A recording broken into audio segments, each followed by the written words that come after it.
Well, hello there, everyone. Welcome to the start of another virtual painting session.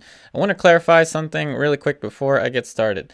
This is the start of another portrait painting. The photo reference has been posted in the community section of the YouTube channel. So those of you watching this live and those of you watching this as a pre-recorded video, just know that the photo reference is taken from or borrowed from a copyright-free source. So you're free to paint along with me. You're free to use the same photo reference without any need to worry about copyright. And since this is the start of a portrait painting, I'm not going to be jumping in with color. I'm going to be doing a pretty much a fast-paced version of how I usually create a painting for, say, my online students, but I'm going to be painting as I paint.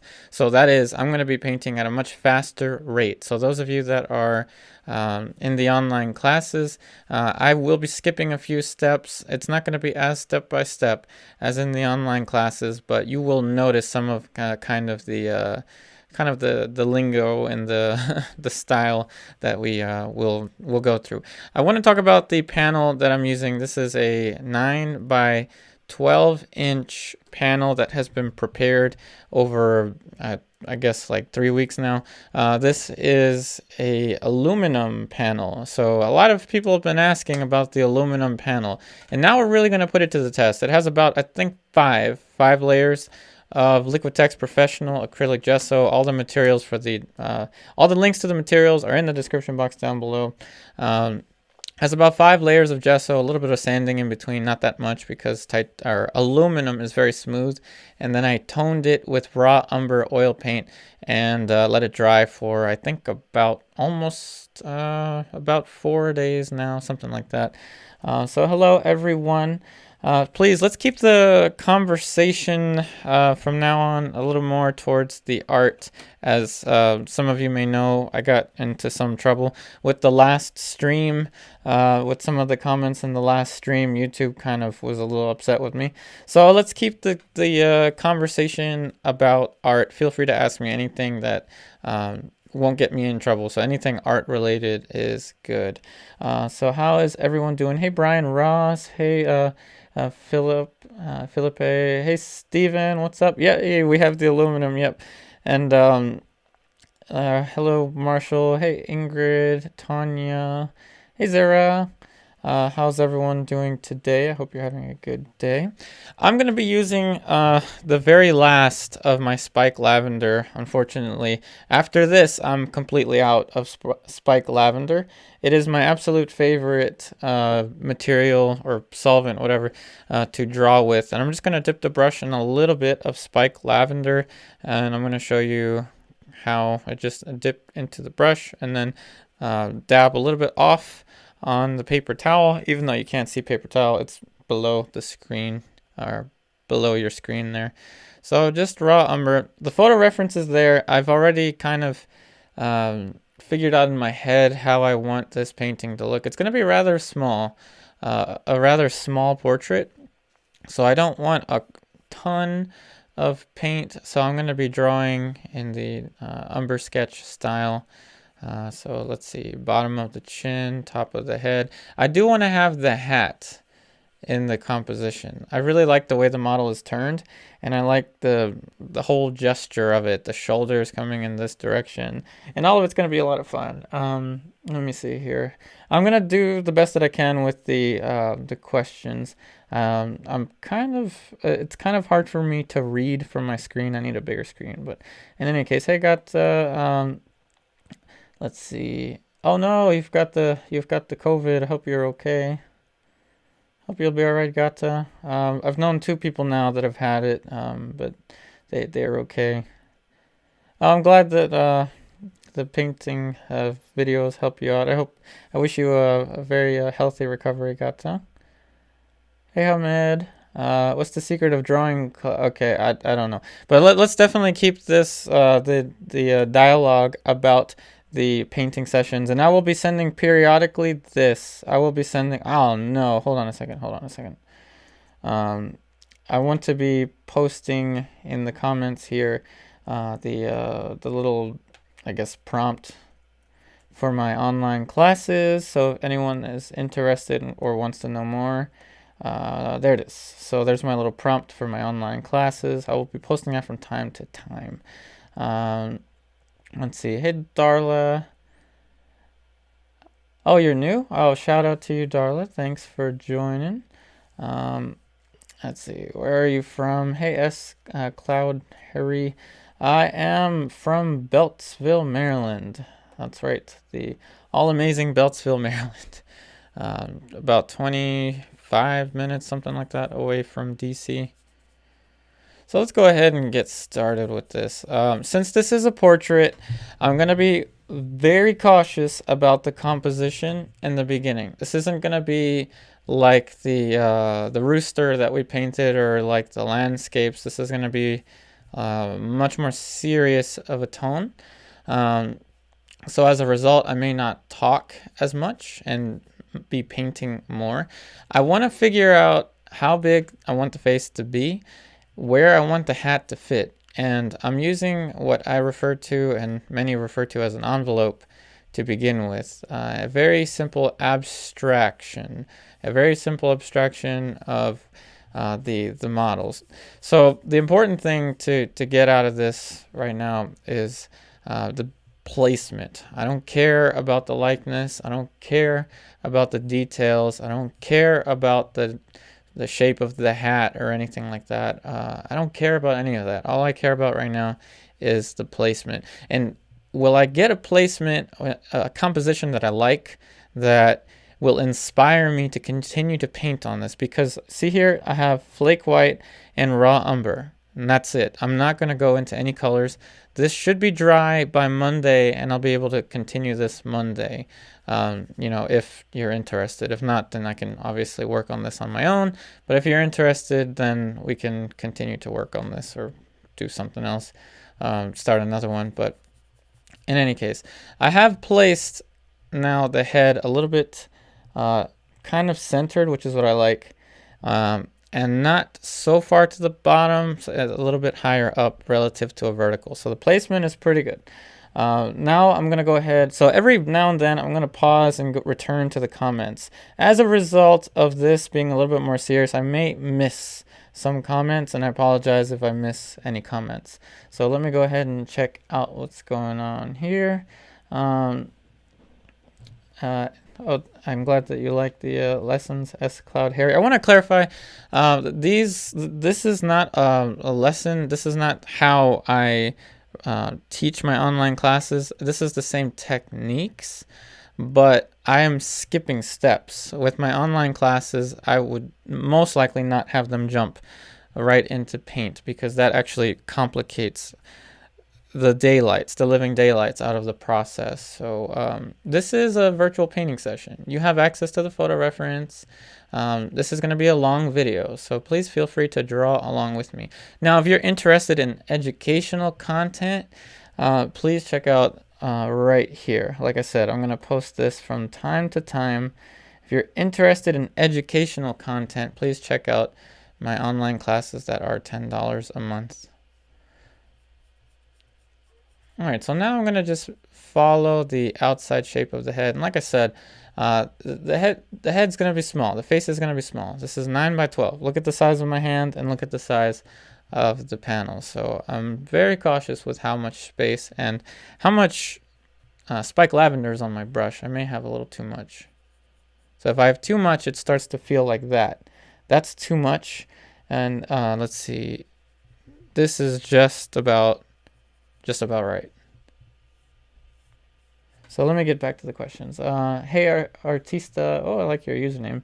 No, I'm glad you like to hear the thought process. Hey, Brian Ross. How many people are there in your online class, and how much do you charge? Okay, I charge, it's $10 a month, gets you access to the online classes. There is a $20 a month option, which is the closest thing to one-on-one sessions, which are which gives the online students the ability to watch the lessons as they are created. So once the lesson is created through a live stream, it becomes available for all students. But the simple answer is it's $10 a month.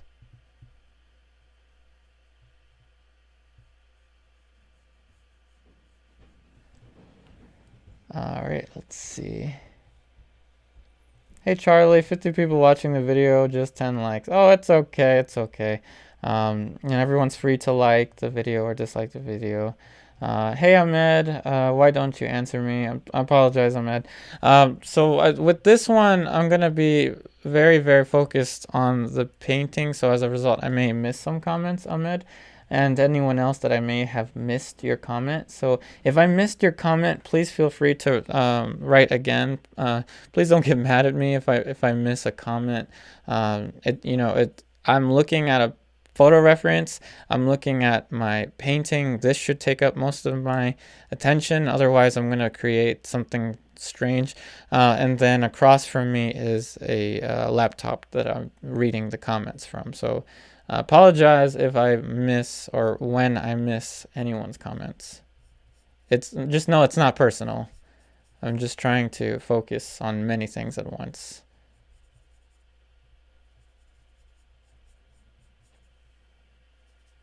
So let's see. Hey Charlie, before you start drawing, this is drawing. Well, this is how I draw. Now, for my online students, I create drawing templates for them. 9 out of 10, I wouldn't recommend my online students just jump into this. I recommend having drawing templates to refer to. So if you're wondering what a drawing template is, it's inspired by the Barg drawings. If you're wondering what that is, it's a very simple linear construct of what you're looking at. It's something that's been abstracted in such a way that it is a beneficial tool to use other than a photo reference. So what I do is I abstract the outlines from the photo reference, create a step-by-step procedure for my students to draw. So yeah, if you're wondering, yes, this is a little more complicated when it comes to drawing. I agree. But it's faster. This is definitely much faster.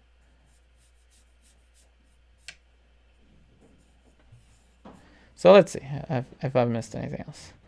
Yep, no problem, Brian Ross. Hey Ingrid, in your classes, can a beginner be no, they're definitely beginner focused, and the lessons or the classes are based on any skill level can join in. That is, from the very beginning, excuse me, I guide you through the idea of simple shape, envelopes. You have all the time that you need. So, whether you have no experience, I have a lot of students that have come in with no experience at all, and they're thriving. They're doing really well. We have students that have come in with some experience, and they're picking up really, really quickly as well. So you can definitely join no matter what your skill level is. It's a very step-by-step, very systematic. This is not. This is how I paint. How I paint and how I teach are very different. Now, how I teach, it's based on the fundamentals. Okay, so the fundamentals are universal. Whether you're doing illustration art, classical art, whether you're doing oil painting, acrylic, wash, pastel, it doesn't matter. The fundamentals are universal, so I teach through the fundamentals. When I'm actually painting in practice, like you're seeing right now, I skip a lot of steps. I use the fundamentals, but I go right in to big shapes, big masses, and I paint kind of like a hybrid between alla prima and the more classical linear approach, because this is a combination of both linear and mass, a combination of both alla prima and classical. But it's my own kind of style or my own approach. But what I teach is something that's simplified for anyone to be able to learn. So let's see. What have I missed? I'm sure I've missed something. Hey, Dark Clown, 1560. Oh, Yeah, I had a lot of comments for portraits before, and I felt I've been missing a portrait, not just a master study. I mean, I like master studies, but I've been missing a portrait, and it takes a while to find a decent image to use on Unsplash. So after a while, I finally found one that I like. In particular, I like the model's pose, the hat that she's wearing. You know, the fact that her head is turned, her shoulders are turned the other way. It's a lot of interesting stuff going on here. So that's about the shape of the head. Now let me figure out the hat really quick. And again, feel free to draw along with me. You have access to the photo reference. Again, it's in the community section of the YouTube channel. Online students, you can also send me images of your of this. So, you know, Stephen, everyone else watching in the online classes, you can send me Zara. So everyone that's here from the online classes, that photo reference that you have there, you can use to paint along with me, draw along with me. And this week, if you'd like, you can, or whichever week you want, you can also send me images for the virtual classroom. These count as extracurricular activities, like I mentioned in the welcoming package. But it's up to you. You can paint along with me, or you can just hang out. It's all good.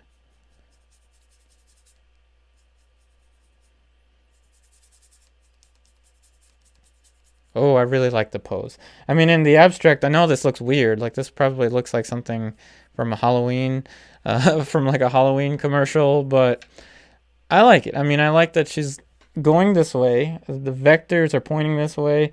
The head is turned this way. It's a very dynamic composition in the abstract. So what's up? Let's see. What have I missed? What have I missed? Oh, good night, Brian Ross. Hey, Arcadian Art. What canvas are we painting on today? And are you using raw umber for? Yep, I'm using raw umber. This is a long awaited surface actually. This is a aluminum panel. Finally, I've got one ready. This is it has been gessoed, I think, about 5 times. So 5 times with this right here. This is Liquitex Professional Acrylic Gesso. The links to all of the materials are in the description box down below. Yeah, 5 different times with Liquitex, and then with a little bit of raw umber. Actually, online students, you actually saw me prepare this surface in the start of Project 4, actually. This is the same panel that you saw in the start of Project 4.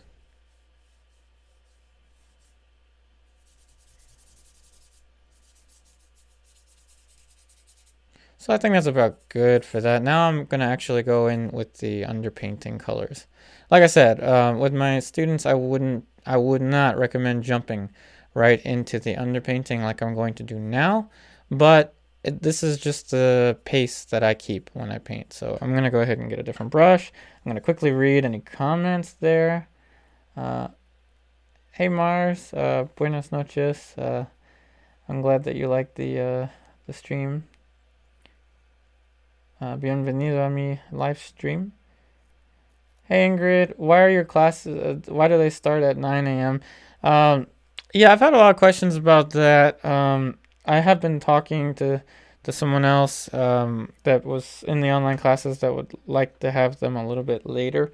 The reason I do 9 a.m. is because for me, it's a little bit easier to not lose internet connection.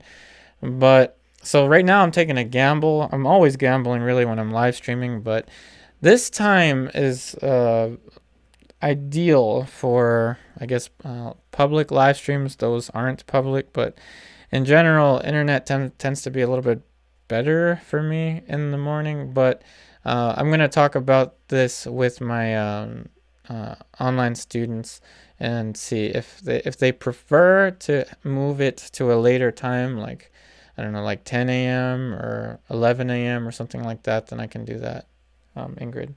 So I just have to talk with them about it. Hey Zara, I thought you didn't need to gesso aluminum board. I heard that you don't. I heard the same, but I went ahead and did. I have some that I didn't. I think I have about 2 that I didn't, and I'm going to experiment with those. But if I didn't tone this, for example, it would be, never mind, I'll just leave it there. It'd be reflecting a little too much light for my comfort. Hey Julie, Diana 1. I hope that you're doing well as well. I hope everyone's doing well. Hey Charlie, a book on the subject of drawing as a whole. I would definitely check out the Barg drawing book that has all of the Barg drawing templates. Bargue. But again, like I said, I'm going to post this from time to time. Anyone that is interested in my online classes. So yeah, I'm just posting that from time to time. All right, let's move into the underpainting. And like I said, I am not going to be very step by step with this. I'm going to be painting as I paint, and you know, taking any questions that you have. Just please make sure that they're art related. No curse words, nothing. Let's make this rated G. Rated G means applicable to all audiences.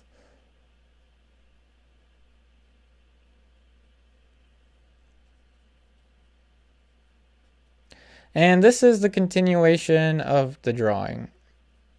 Yes, it's going to look weird for a long time. It's not going to look human.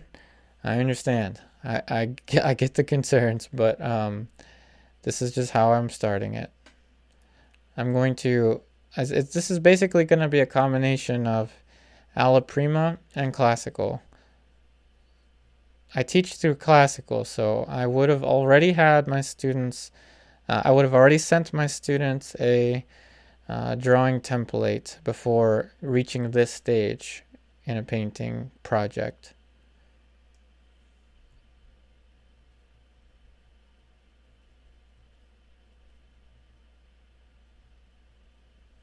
So let's see. Hey Darla, it's 3:15 p.m. in Utah. Awesome. It's 5:23 here in Beltsville. Oh, by the way, Ingrid, you as online students, you can, again, you can watch the lessons at your own pace. You don't necessarily have to be there present at 9 a.m. Once the you know, the painting or the lesson is filmed, it's not, you know, it's available for all online students. It's not time specific.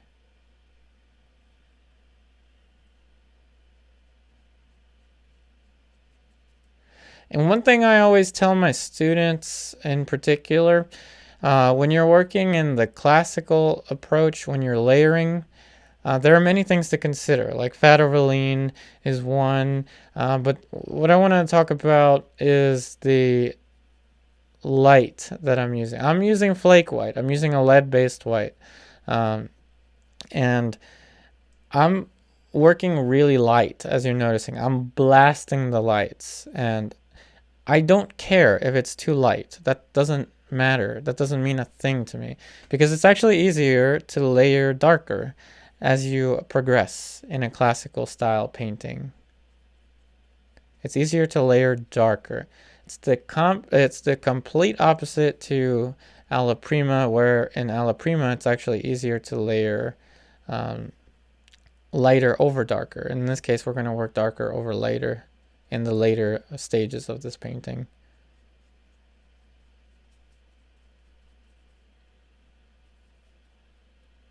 And you may have seen this similar process. Well, I don't know. It's up to you. It depends on how many of the videos you've seen. You may have seen this exact same process in my earlier painting videos before I went live.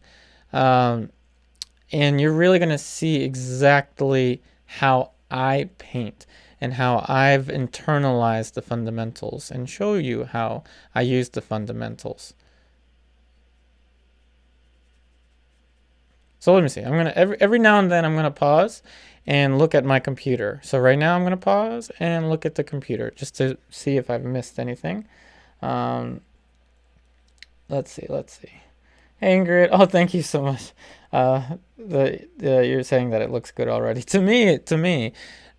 Okay, so Ingrid, the way I see this, the way that portrait artists and painters see this is different in many regards to how I guess one would consider, I guess most people that would look at something like this.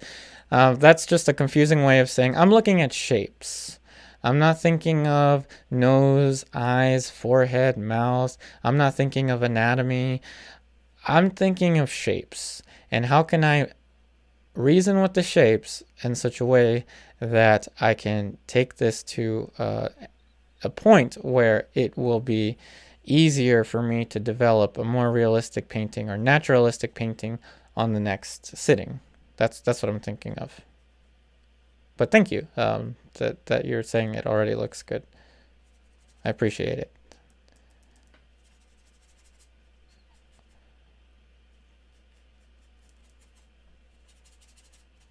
And let me talk about fat over lean for a second now.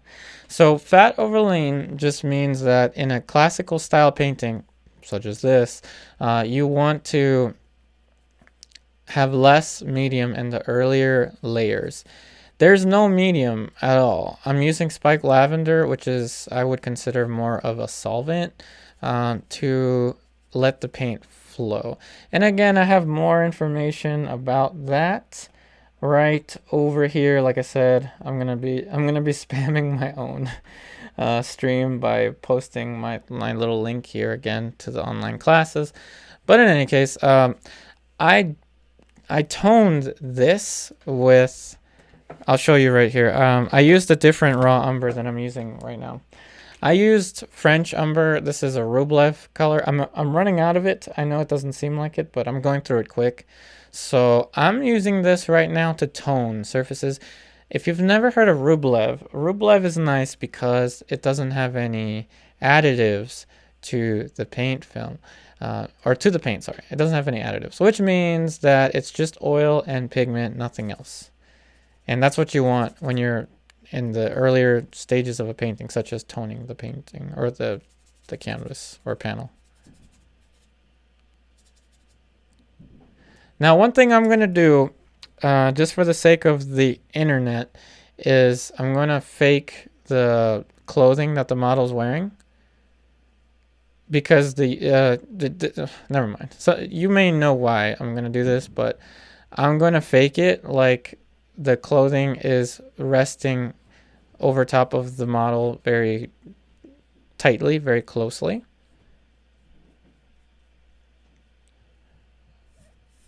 I'm going to make it as clear as day that the model is wearing clothes.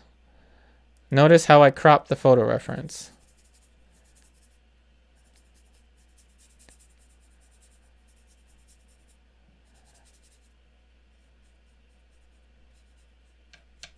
And I'm going to change a value here for the clothing.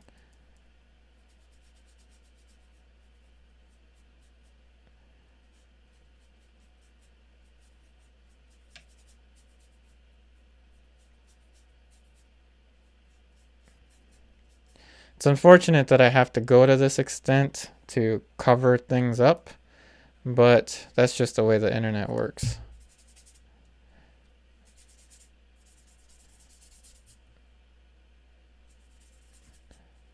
Internet's not very friendly to figurative painting. Tell you that much. So cover that up, leave it be.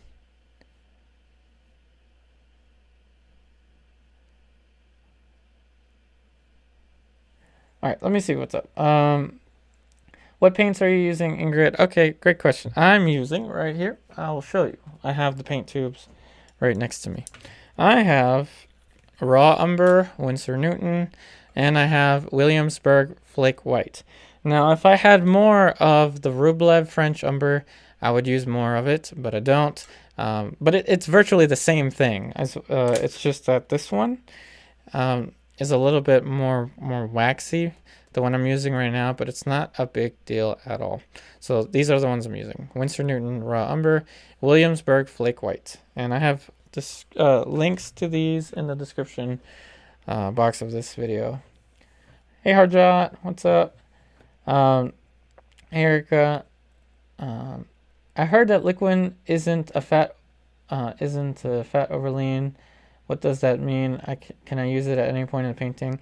Hey Erica, so let me see how to answer that question. So fat overlean, yes, if I was using liquid right now, I would be violating fat overlean, and this painting would probably crack at some point in the next 100 or so years.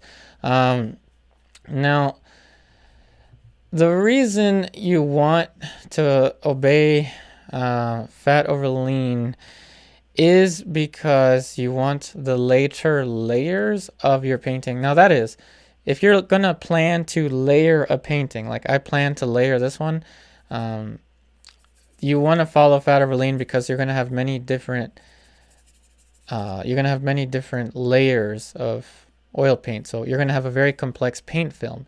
So fat over lean deals with paint film, and the paint film becomes weak and brittle if the later stages of your painting, suppose you have 7 layers to your painting, if the 6th or the 7th layer starts to dry before, say, the 4th or the 5th layer, then your paint film becomes subject to cracking. The paint film just becomes weak. So what you want is to have less oil in the beginning so that your painting film has completely dry layers in the earlier layers. And that's it. It's no more complicated than that. It really isn't. It sounds complicated a little bit, but it's not. Trust me. All right, let's see. Yep, better be safe than sorry. That's right. Hey, Hardjot. I think I already said hi. Yeah, let's see. Hey, Stevens. Do you use liquid at the start of each work? Nope, nope, nope, nope, nope, I don't. I wouldn't introduce medium in a classical painting until at least, I'd say at least 1 layer. I'm counting the Umber layer here, not the Umber layer, but the tone as a layer. So this in theory is the 2nd. And this is just paper towel that I'm using. I'm going to get to the face really quickly. Trust me, I'm not going to leave it at this stage for that much longer. Hey Charlie, I think I missed something. Okay, I think I may have missed a few comments. Again, I apologize, everyone, if I missed any of your comments. Hey, Darla, when you said only oil and paint in the first stage, right? What was that product you were adding then? This is solvent. This is my solvent. This is my drawing solvent, Spike Lavender, that I'm using right now. I like to use Spike Lavender, especially in the Umber drawing in the beginning, or the underpainting in general. So, okay. Let's see. Yep. Okay. So I'm gonna turn my attention now back to the painting. So I may be looking away from the messages for a time right now. I'll let you know when my eyes are focused back onto the computer.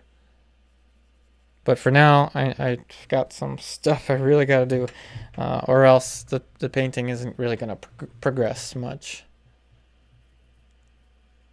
But please feel free to ask me any questions. Just make sure that I'm telling you that I'm looking at the computer at that point. I know that there will be a delay, so I'll let you know ahead of time when my eyes are back and focused at the computer.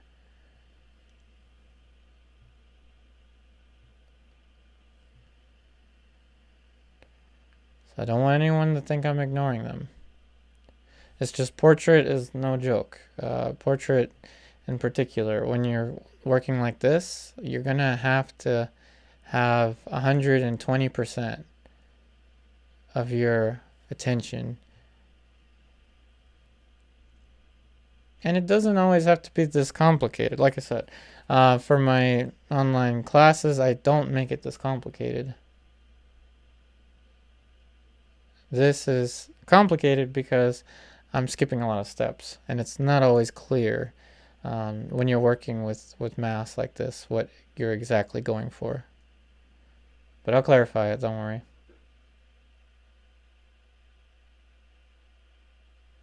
This right here is going to enter into the educated mess stage.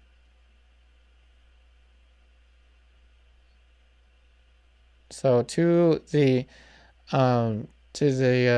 untrained eye, this is going to look like a 5-year-old has drawn this, until maybe an hour later things will start to fit into place.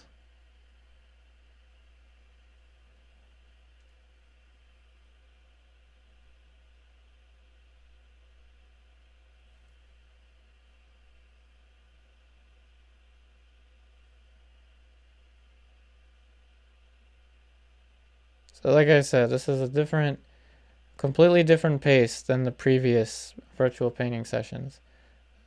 We've got our thinking caps on. This is much more serious.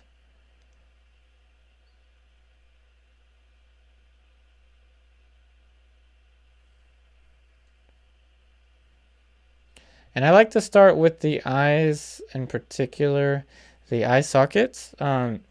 And I try to work through the main triangle. Wow, it feels like it's been a long time since I said that. But I try to do my best to draw through the main triangle. And I'm steering the paint towards specificity. So when you're working general to specific, you're working really wrong to less wrong. Because it's never going to be 100%. And what you have to do is just reason with shape. And don't get too caught up with the likeness too soon. If you get caught up with the likeness too soon, it can be a trap, and it could make portrait painting really unpleasant.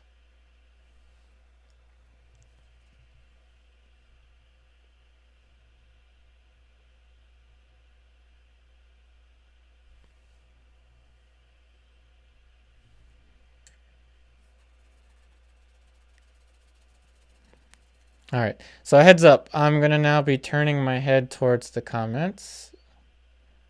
And I'm going to tell you this about a minute before I actually turn my head, so I give the internet enough time to catch up. So again, right now, start typing your comments. I'm going to turn my head towards the computer, and I'll be able to answer your questions directly. And all the questions that have already been typed, I'm going to try and address those first. I'm going to have to scroll through them.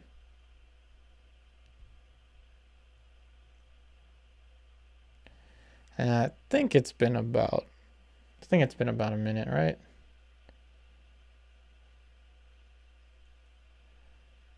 All right, I'm going to say, as we're starting to put in the corner of the side of the nose, I'm going to say it's been about a minute now. Okay, I think it's been about a minute. All right, so I am now looking at the comments. Let's see. Hey Ingrid, what percentage are portraits in your classes? At the time being, they are 100% portraits, though we are jumping into what I'm going to be referring as a practical figure drawing with the online classes. Also, I will be introducing still life and landscape, and I'm going to be introducing alla prima methods in terms of paint handling, Ingrid. That is on the schedule, and that's going to be very soon, like in the next week and the next the next couple videos soon. Hey Matt K, the educated mess stage, I love it. Oh, thank you. Thank you so much. Hey Erica, I've never actually used raw umber, only Winsor, Newton, burnt umber. Are they the same? Raw umber and burnt umber. From what I've heard, Erica, burnt umber is raw umber, but it is a variation of it. Burnt umber is kind of like a warmer variation of raw umber through, I think, the actual burning of the pigment to create the darker, or the dark reddish color in burnt umber. I believe they are the same, except burnt umber is a warmer variation. But you can use burnt umber. I have students that use burnt umber. Burnt umber. Let me see if I missed anything. Hey Matt K, I don't know how to get out of that stage. That's my problem. Laugh out loud. The educated mess stage. It's really just a matter of steering the shapes into specificity. As you're seeing here, I'm starting to steer this area into specificity. Not quite there yet, but I'm starting to steer it. So hang on tight, Matt. I'll show you how I go about approaching that. And also know that this is way harder. This is much harder than just going in with, say, the drawing templates that I create in the outlines. And again, I'm going to post this because I'm going to be posting this from time to time if anyone's interested in the online classes, because they're more step-by-step than this. Hey, Arcadian Art, are you using flake white because it's less bright than titanium white? I'm using flake white because I enjoy the thickness to it, and after a classical painting has like 6 layers, I don't think this one will, but it's just thicker, it's heavier, it's more solid, it feels more like sculpting, and it would be a crime for me at this point not to use something as exotic as flake white when I'm working on an aluminum surface, which aluminum I feel like is a really kind of exotic surface to work on. I should probably mention I'm not noticing too many differences with aluminum, and it's because I've prepared the surface the same as I prepare my other surfaces. Hey Christine, what kind of brush are you using? Good question. This right here is, I've used it so much that the wording has escaped, but this is, I think, Royal Nickel or something, very cheap. This is from Michael's Arts and Craft. No, I'm not sponsored by Michael's Arts and Craft. Please, no one think that I'm sponsored. I'm not sponsored by anybody. No one's paying me to say anything. This is just a cheap acrylic or watercolor brush that I got from the local art store at the 40% off discount. All right, let's see. Oh, hey, Kathy. Thanks for joining the stream. Kathy, so as I've mentioned to Stephen and Zara and the other online students that are here, you can, again, the photo reference for this is in the community section. Again, if you have trouble locating the photo reference, just email me. I'll just send you the link directly. But Kathy and all the other online students watching, you can also paint along with me and send me an image of this for next week's virtual classroom or whichever virtual classroom you prefer. But just know that this one will also be applicable to the virtual classroom. So let's see. Hey Chris, are you still gonna do the charcoal/Twitch streams? I was looking into it, Chris, but at the moment I'm still very caught up with like everything basically. Chris, I'm putting a lot of time into preparing for my online classes along with my paintings, and I do want to create the Twitch, Chris. I still do want to create the Twitch. Hey Paul's Art Studio. Oh, thanks for the emojis. Hey Charlie, your image is getting everyone's attention. I'm hoping it's in a positive direction. Hey Renee, hi there, Yupari. Which one is better between Gamblin and Williamsburg flake whites? I don't think Gamblin has a flake white. Gamblin has the flake white replacement, Renee. Let me see.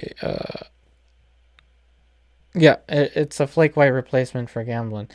Now, they feel almost the same, but I want to say, Renee, the paint drag, the way the paint, like, for instance here, watch this. It's dense. Like, it's very, very dense. It's a very thick feeling to the paint, but it's also dense. The Gamblin is very thick, but it's not as dense. The flake white replacement. Hey Ingrid, can you show a drawing template? I can show you what I was drawing using one of the templates. This probably isn't the best marketing from me, but this is, well, it's not so good. I took notes on it and I spilled mineral spirits on it. That is about a 20-minute demo using one of my templates. Just imagine those outlines you just saw, but more accurate. That's what the template is. And I also have multiple versions of the template. So I have the envelope stage, I have the beginning block-in stage, and I have the finished block-in stage. So I can't show it publicly, simply because, you know, someone could probably screenshot it and then that would ruin it for me. So again, unfortunately I can't really show it publicly.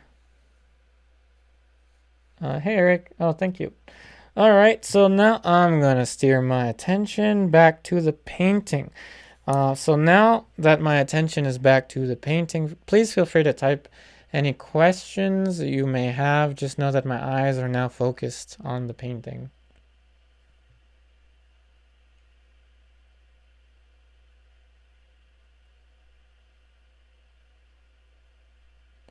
So there is a very bright light right there for the tear duct. And what I'm going to do is now compare using verticals the tear duct to the bottom of the nose. Clearly, based on the tear duct, this shape has to move.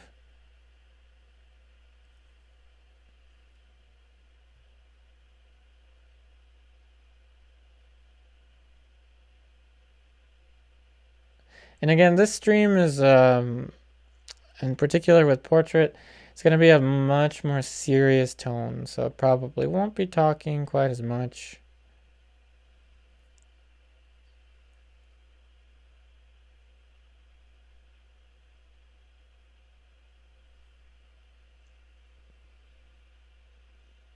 And again, portrait is just much more complicated, so it requires a lot more of my focus.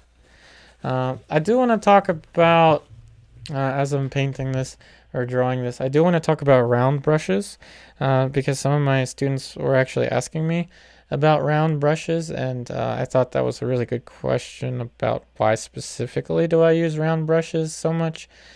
It's more out of convenience. So I'm trying to remember which one of my students asked me that. I think it was Troy. I think you asked me. The round brush, I can get a fine point. See what I'm doing right now? I can get a fine point with the round brush, and it's kind of like a pencil, like graphite pencil, in terms of the fine point that you can get. And you can make very small and minute changes with a round brush that would be a little more complicated with, say, a filbert or a flat.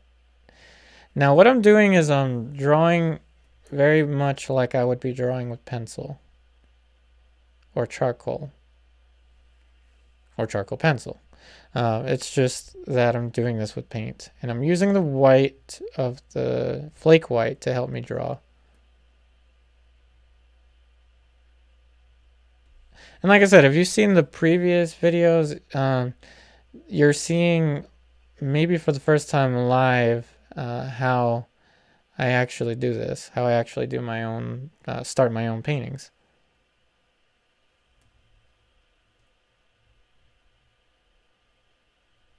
And one thing I like to say more often right now is working general to specific, like I'm doing right now, is working really wrong to less wrong. Just know this, even with other subjects, like, you know, even with landscape and still life and some of those other subjects, you are never going to get 100%. It's just not going to happen. We're never going to get 100%. So what we have to do is conceptualize what we're looking at. And know what you're working with. Work with simple shapes, like I always say. Work with simple shapes so that when the time comes to make changes, those changes are simple and easy to manage.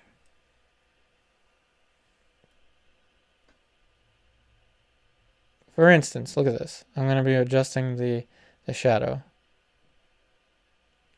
Now clearly we know that we don't want the shadow to end up looking like it shouldn't look, if you know what I mean. So this type of shadow has a little bit more, I want to say, delicacy to it when the light is coming from above. If this were just a little bit longer, it would be very bad. Very, very bad. All jokes aside, with portraiture, you're going to go through an awkward stage, and it's natural. Everyone's going to go through an awkward stage. In particular, the painting is going to enter, this one is going to enter the awkward stage really soon. And it may be stuck in the awkward stage for a while. And that's just the way it goes.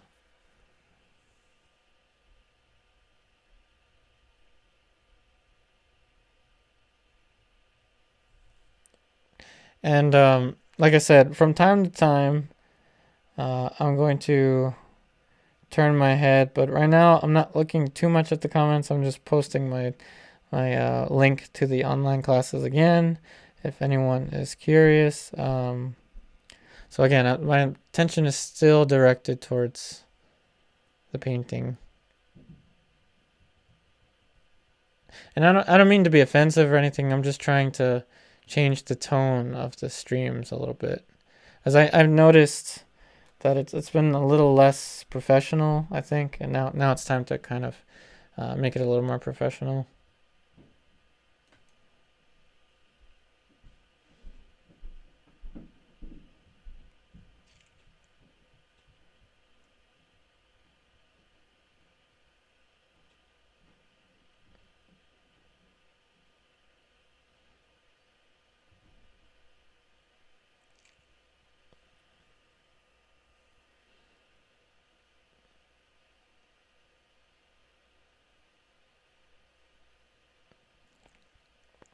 And I'm using what is referred to as comparative measurement.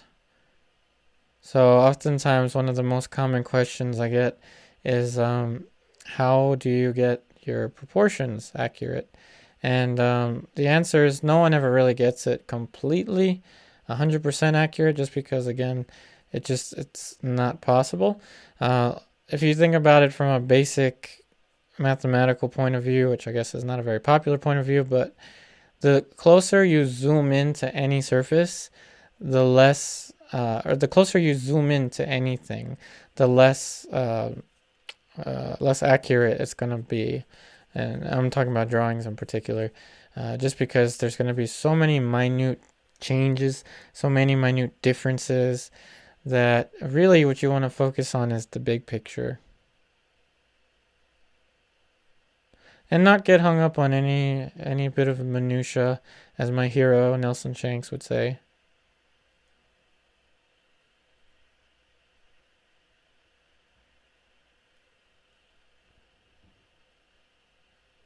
All right, so now I'm at the stage where I've put, I want to call them stand-ins for everything.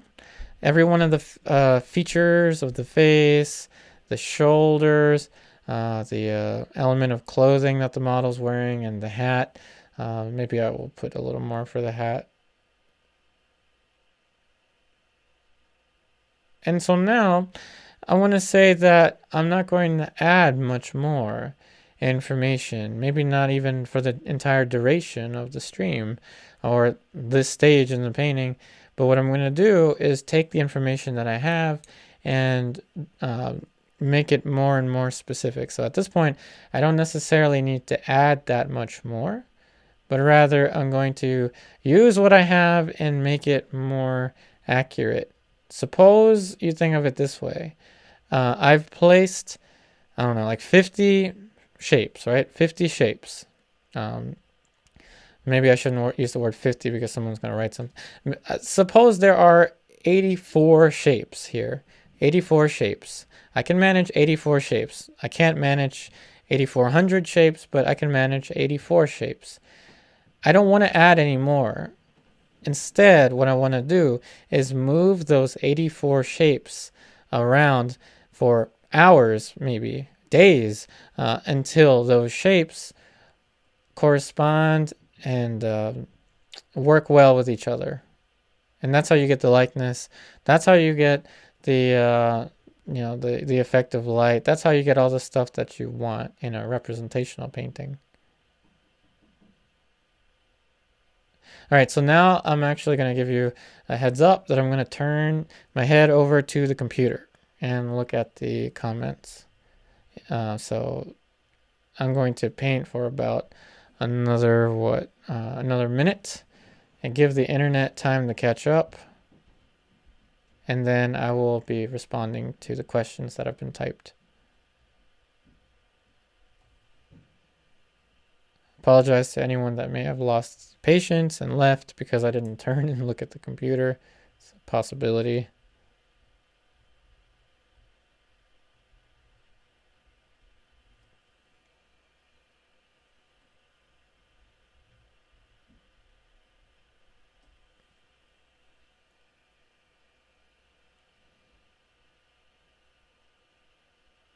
Okay, so I think that it's been about a minute. Okay, so I don't think anyone has typed anything.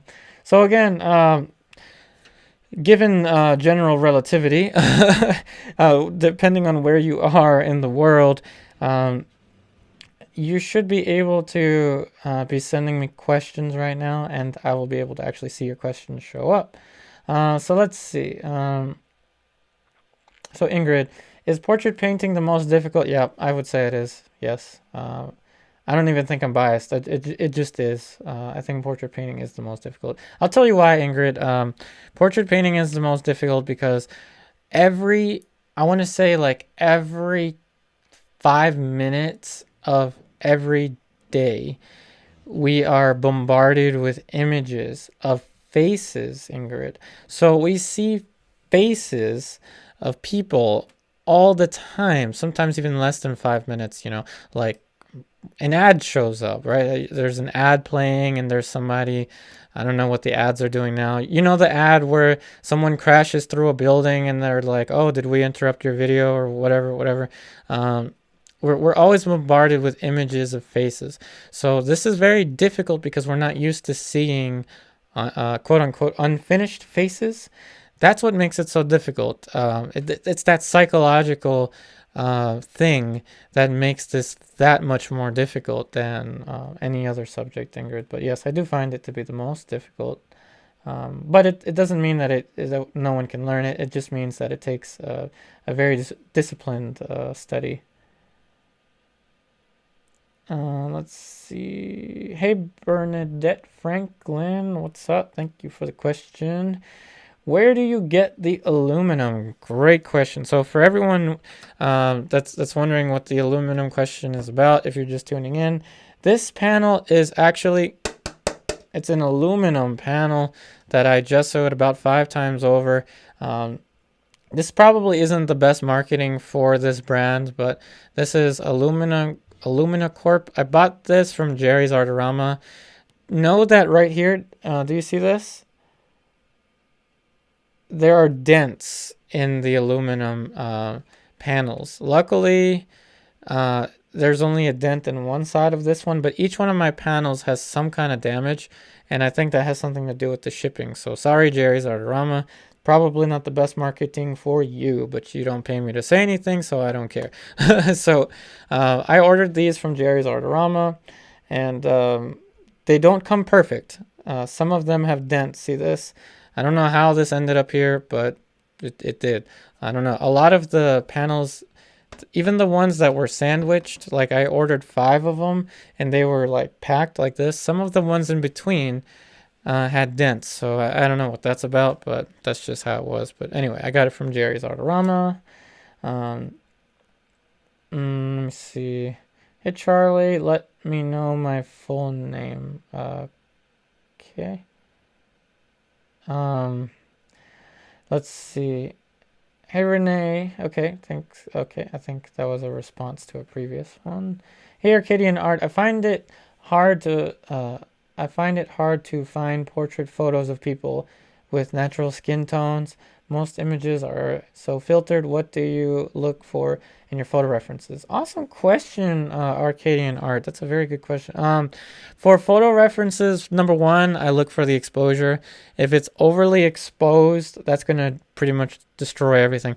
No matter the quality of the camera or the device, the photo reference is never going to be what it's like to work from a live model. So what you have to do is take the information and take the information from the photo reference and interpret it in such a way that you are pretty much convincing yourself that you're working from a live model.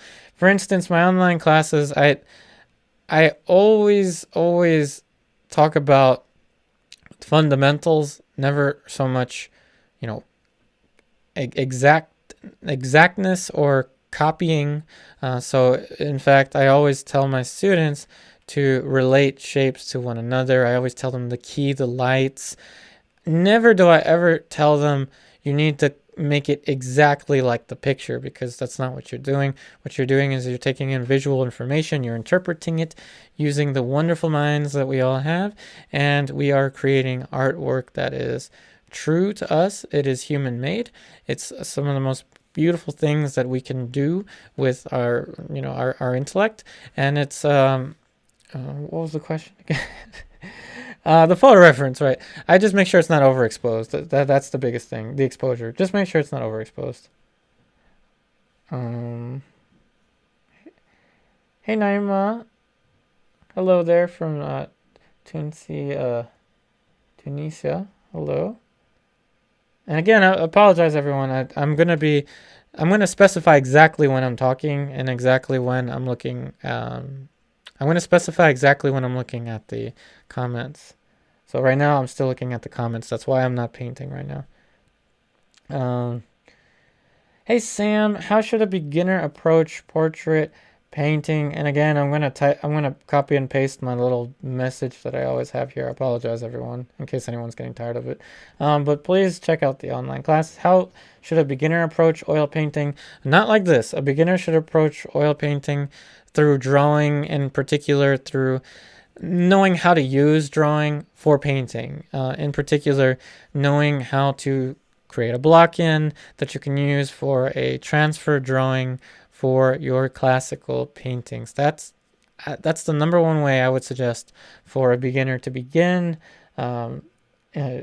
portrait painting, or to begin oil painting in general, is through the drawing of the outlines. But again, there's different schools of thought. That's just what I recommend.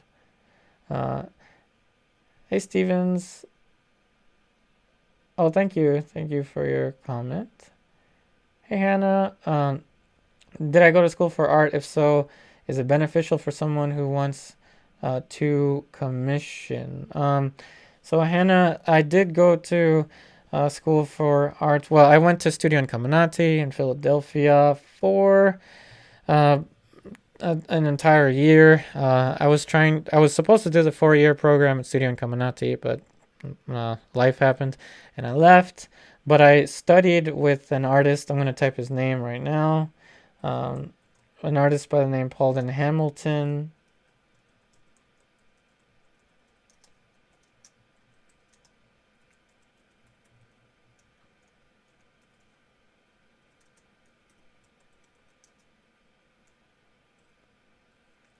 I'm going to type his name, Paulden Hamilton, my teacher from the past. He is still teaching.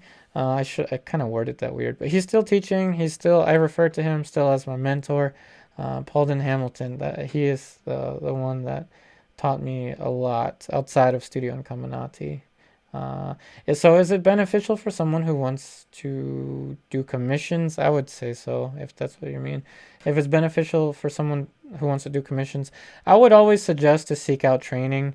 There's a lot of hype for self-taught artists, self-made, like that whole we can learn this all ourselves kind of thing. And that's true. You can learn this all on your own, but you can learn it faster with the right teaching. That's just the way it is. I mean, do you want to learn it in 10 years or do you want to learn it in 10 months? It really depends on you. And that's an exaggeration. It could be maybe take you 5 years to figure something out, like something big, and then maybe if you were taking classes, it would have taken you maybe 4 years to figure it out, something like that. But it's all just my opinion. Hey Glenn, what are your thoughts on Fabien Perez's work? He's not the well, a lot of people say that about me. I haven't seen his work, so I apologize, Glenn. Hey, Suanna Marie, it's 6 a.m. Haven't slept. I wanted to join live because, oh, thank you so much. Thank you for joining despite it being really late there. Let's see. Hey, Pablo, head angle is completely missed. Yep, because when you work from general to specific, you work from really wrong to less wrong. So, yep, none of it's correct. Thank you for pointing out the obvious. Hey, Anthony. Oh, thanks for watching from Ireland. And again, I'm sorry for the change of tone. I'm just, this one is going to be much more of a serious conversation, very art related. Let's see. Hey, Anthony. Thank you for watching from Ireland. Hope you're doing well. Hey, Trend. Yeah, that's right. It's not supposed to be an exact copy, but don't worry, everyone. And Pablo, also don't take offense. It's just, it's. I know it's not correct. It's really not correct.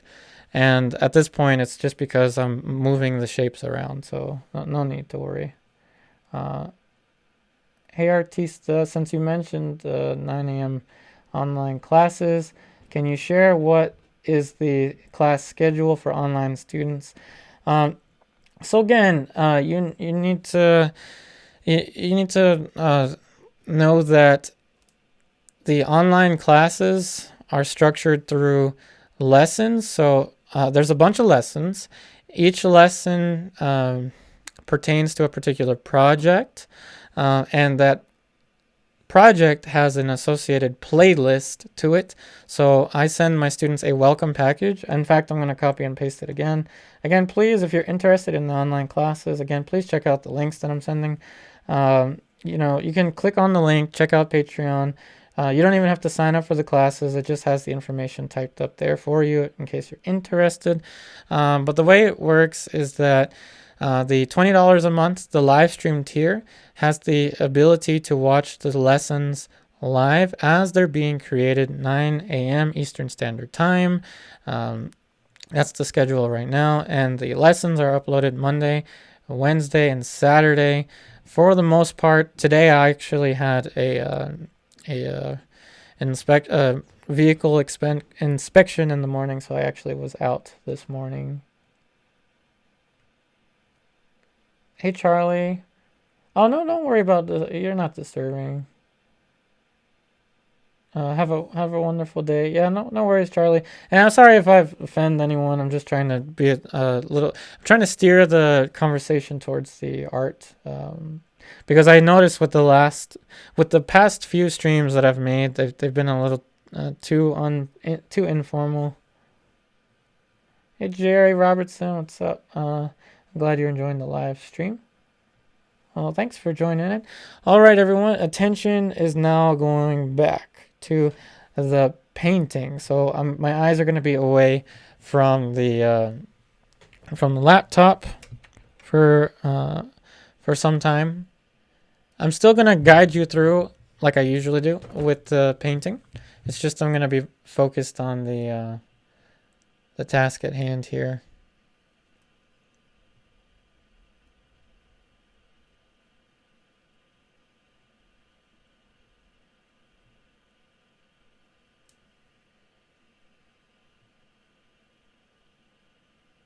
I also had a question a while ago, a very good question that actually pertains to this very moment. Do you find it distracting to paint while you're filming and while you're talking? And if so, does it affect your end result, your overall end result?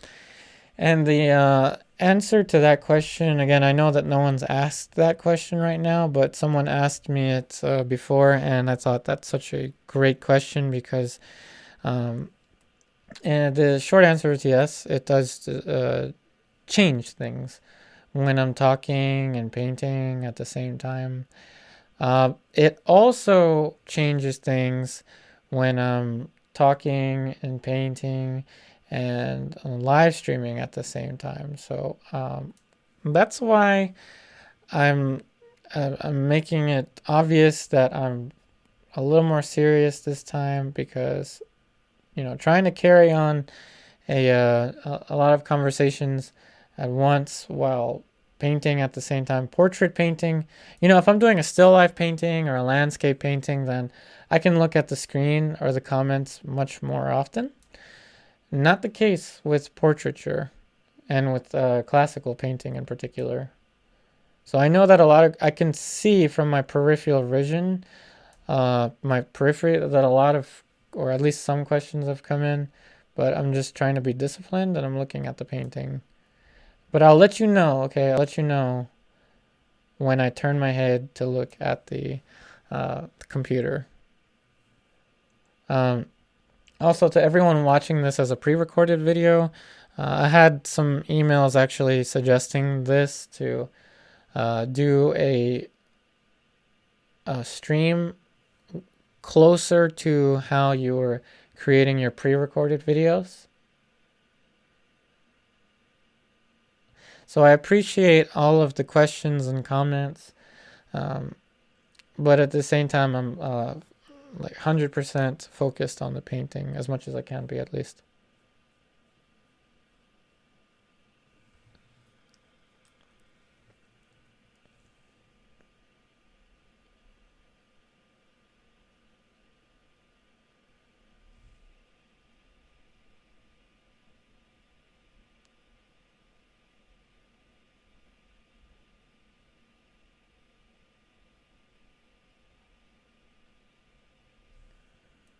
So at this point now, like I said, think about it as 83 or 84 shapes, right?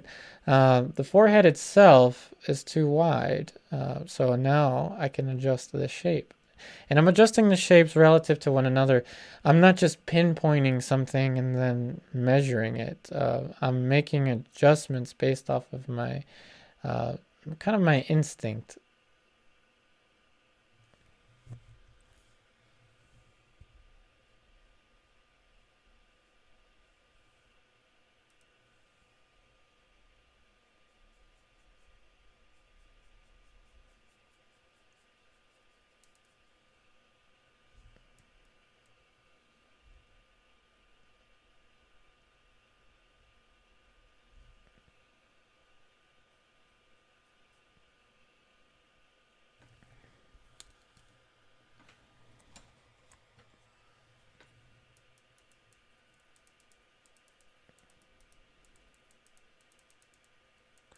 And I also want to say, with the comments, please be mindful of what you write in the comments. So again, we had a few curse words with the rooster stream, and I got demonetized, and it actually hurt my YouTube channel really bad on Wednesday. So please be mindful of any questions that you type. Just make sure that make sure you are aware that YouTube is watching, because not only will I get in trouble if someone says anything, but the commenter will also get in trouble with YouTube.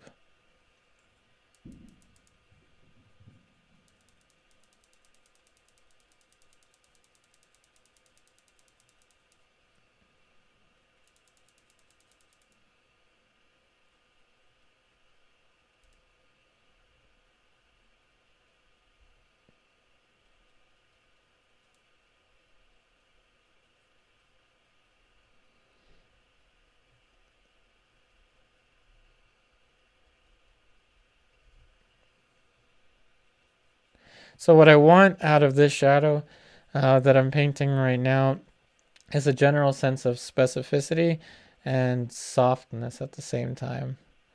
Now, I usually put a very sharp line, a very sharp delineation between light and shadow for my online students. And the reason being is that if you lose the delineation between light and shadow, especially in the beginning, then the painting itself will look very flat. The drawing will look very flat. And the photo reference does look very flat, and we're going to have to take from it and basically abstract it.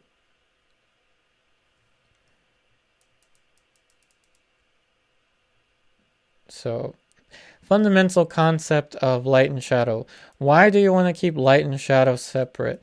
The reason that you want to keep light and shadow separate is because if any value in the light approximates any value in the shadow, then you're saying that that plane in the shadow is in the same position relative to the light as something in the light. So for instance, for the sake of demonstration, if I did something like this and I left it like that, this would tell me that some surface on her cheek is protruding just as far as something here, and that's just not true. That violates some of the important concepts, in particular light and shadow.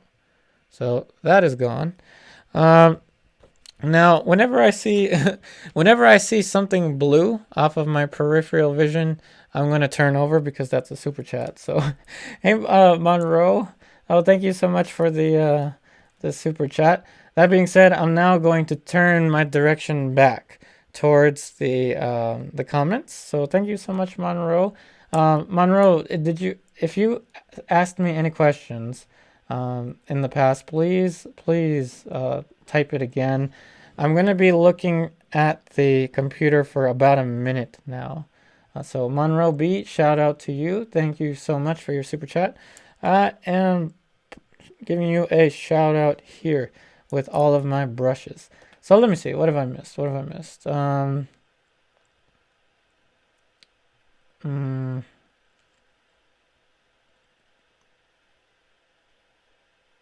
Barry Max. So what made you want to become a painter?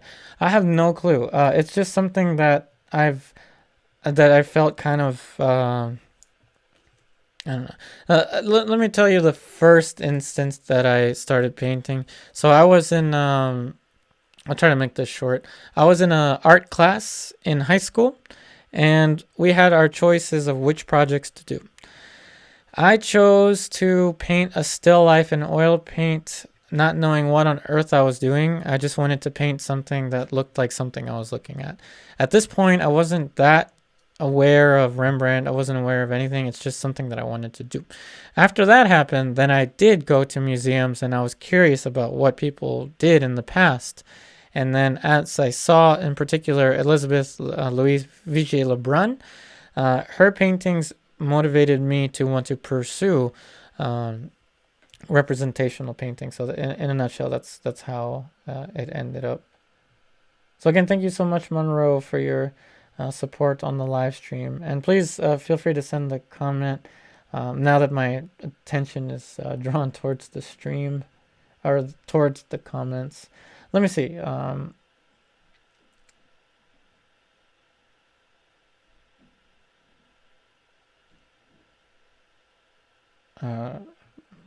Excuse me for a second. I'm just reading the. Hey, Mohammed. Let's see. Awesome work. Keep the streams really helpful. Yeah, Mohammed. Thanks for noticing. I'm really trying to keep this a little more geared towards the painting talk this time. Hey Neeks, what's your favorite paint thinner to use? I currently use White Spirit, but it smells so horrible and gives me headaches. My favorite is Spike Lavender, which is the one I'm actually using. Spike Lavender, definitely. Hey Charlie. Oh, thank you so much. I'm glad you enjoyed the stream. Thank you. Oh, thank you so much for the super chat. Let me go down the list here. Oh, thank you so much, Cupcake Angel 365. Thank you so much for your support on the Patreon. Not the Patreon. Why did I say Patreon? Thank you so much for your support on the live stream. I'm gonna get a whole bunch of brushes here, even the ones I'm not using yet. Shout out to you. Thank you. over here. Thank you so much for your support. Again, everyone wondering what's going on. Super chats are ways that you can support YouTube creators that you whose content you enjoy during their live streams. It's really one of the best ways to show your support for creators during a live stream. So thank you so much. All right, and thanks again, Monroe. First donation tip I've ever given on the internet. Oh, thank you so much. I'm glad you liked the instructions. Hey, Monroe B. Oh, awesome. I'm glad that you're enjoying the content. And again, I'm going to copy and paste my little thing that I always paste here. Yep, Monroe and everyone that enjoys the educational content. Also, please feel free to send me, I'm going to have to type this one out. So Monroe, hold on a second.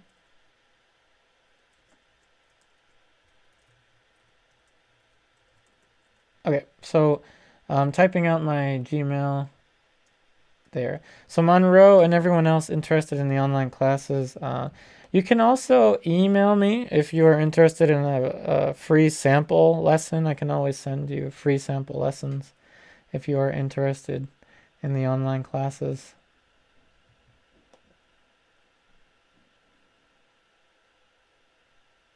Let's see.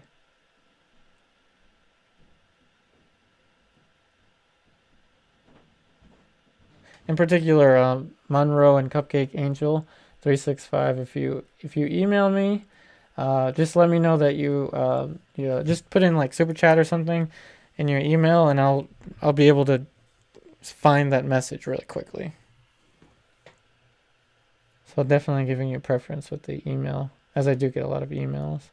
Hey Erica, are you planning on painting that leaf in front, or do you think it would distract? I think it would distract, Erica. I don't think I'm going to paint that leaf. I may put some leaves down here, but not like how it looks in the photo reference. Hey Neeks, at what stage in the painting should one stop using solvent and start using medium? I'd say after the third layer of paint. So for instance, Neeks, the tone, I toned this with oil paint, so I'm going to count it as one layer. Once this dries, I'm going to count it as 2 layers. The next one will be the third. I usually say about the third is okay to start to use medium.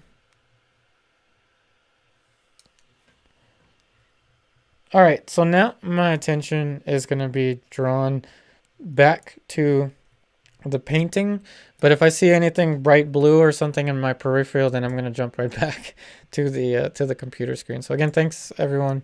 Thanks to the two of you for your support. It really, really does help me out so much. Now I'm going to go back to the painting. So it actually helps to take a quick break, actually. So that was a quick break for me. And I noticed that the nose is too round and that my right foot fell asleep. So that's another thing to always make sure that you're moving back and forth. I am basically tethered to this setup, so unfortunately I can't move as much. But to everyone else, make sure to always stand back. Keep yourself at about an arm's length away.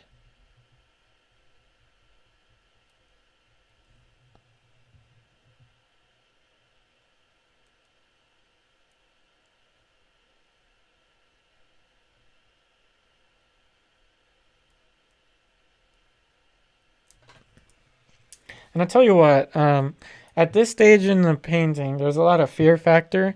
You know how many times I've painted portraits? More than I can even count.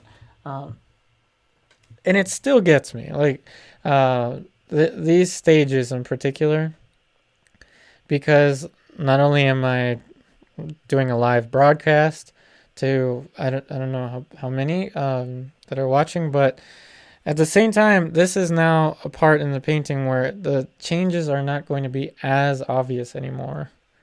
So I'm really going to have to concentrate. It's like a word search. I tend to liken it to a word search.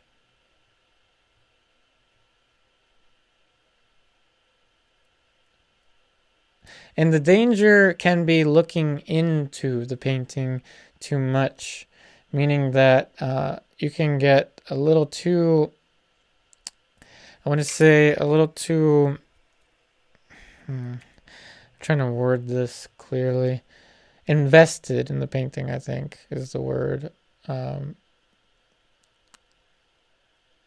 Don't take it to heart. Like anything, sometimes we can get frustrated, in particular at this stage.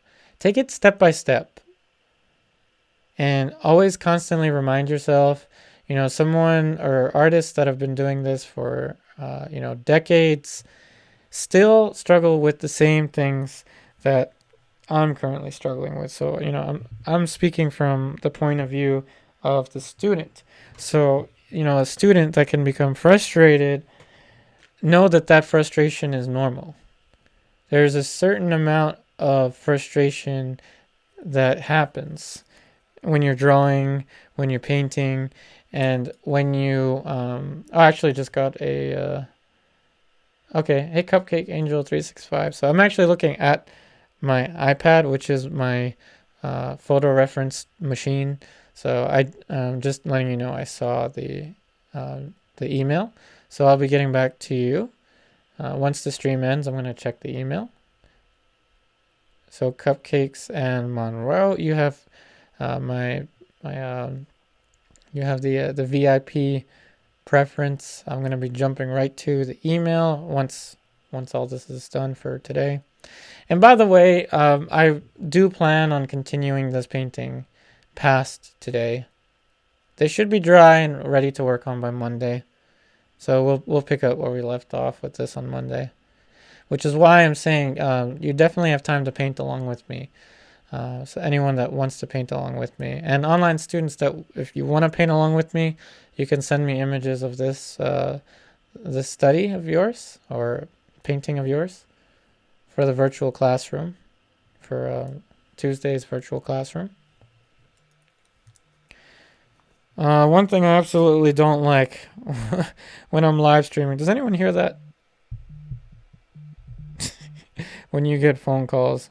Oh man, I'm in trouble now. I have to decline my fiance's call. I'm in trouble now. I'm in trouble. I need to focus on the painting. That's the real trouble. If I lose focus from the painting.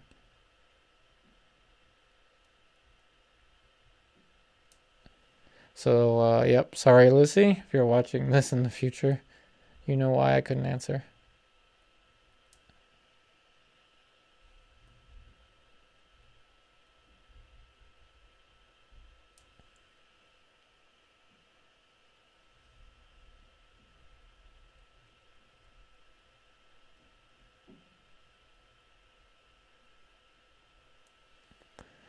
And sometimes I will choose an area. I used to call them pivots. I'm not calling them pivots so much anymore, but I just choose an area and gauge everything based off of that area. Not so much in the sense of measuring, but I'm comparing, say this, right? The nose. I'm now comparing everything to the nose. I think I just saw blue. Okay, so I just saw blue in my peripheral, so I'm turning my attention this way. Oh, hey Kathy. Oh, thank you so much for your super chat. Oh, I'm so glad you've learned so much in the online classes. So brush is down. I'm going to turn my attention back towards the comments. So thank you so much, Kathy, once again for your super chat.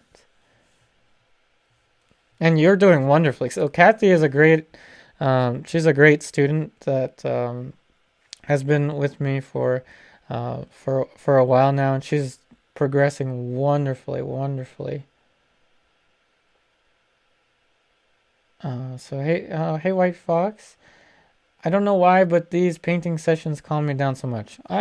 I'm so glad that these painting sessions calm me down so much.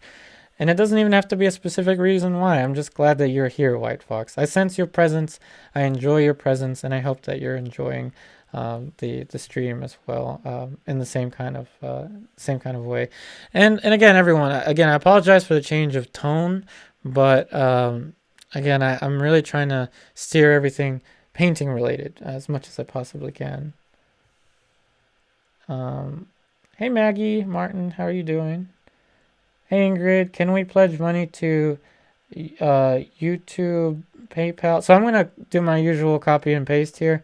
Really the best way to do the pledges, if we're talking about for the online class pledge, is to use my link there that I keep copying and pasting.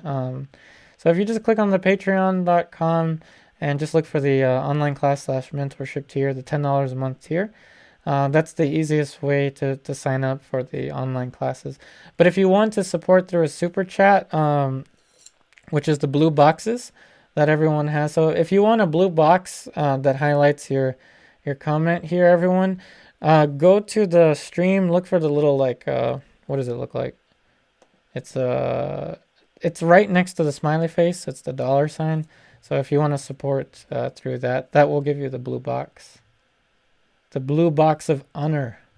That is what the blue box is. The blue box of support. Oh wow, I've been talking a lot. Now I need water. So hey Erica, so for your online classes, do you give assignments or projects to do? Oh yeah, the online classes are results based, and I guide students through painting projects. So for instance, I've had this here for a while. Let me show you once again. So here, so for instance, this is a screenshot of a post on Patreon containing the online class. The reason you can't see the bottom of this post is because it contains the link.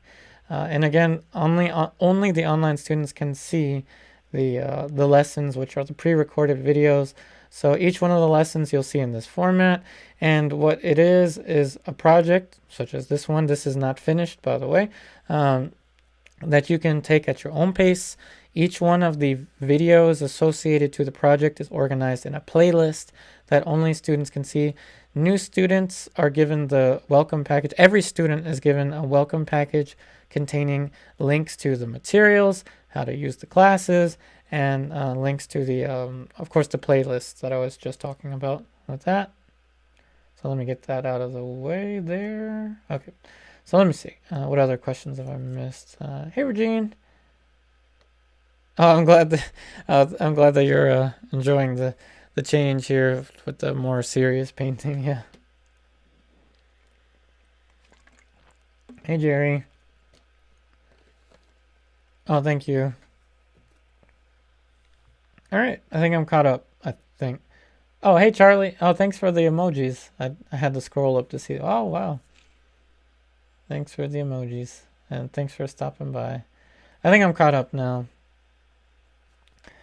I'm caught up with the messages, I think. So now I'm going to steer my direction back towards here. And again, any blue boxes that I may see in the peripheral vision, and my peripheral vision, I'm going to immediately turn. So let's see. Now, that was another short break from the painting. And let me see. Okay. So now we definitely have a lot to do, or I have a lot to do with these shapes.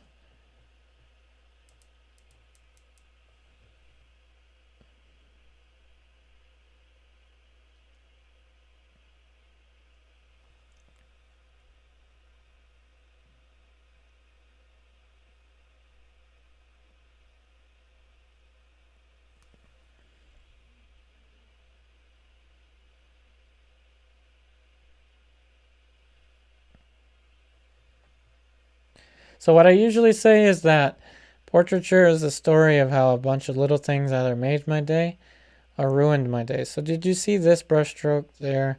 That changes the angle drastically of the side of the face. And it's just a small little brushstroke like that that can make a big difference.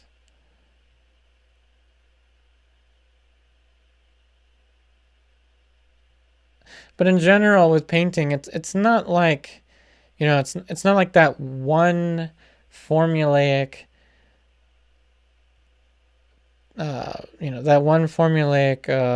magical brushstroke that just makes everything work. It all has to work in together. So see how I'm now moving back down towards the chin. and this is all kinds of messed up.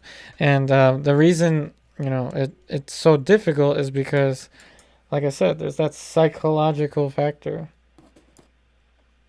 That psychological factor that this is a image of a human being. What on earth are you doing with this image of the human being? It doesn't look anything like the photograph. This is what we can tell ourselves and destroy ourselves by saying this.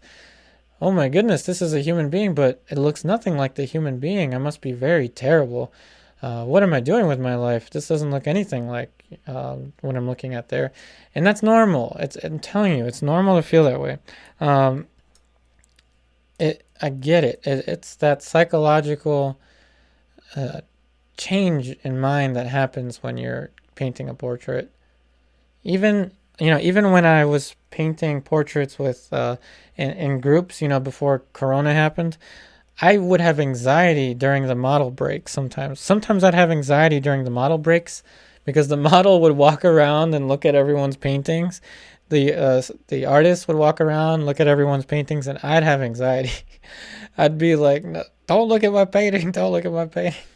Because it's in like that kind of awkward stage. And it takes a while sometimes to get out of that awkward stage.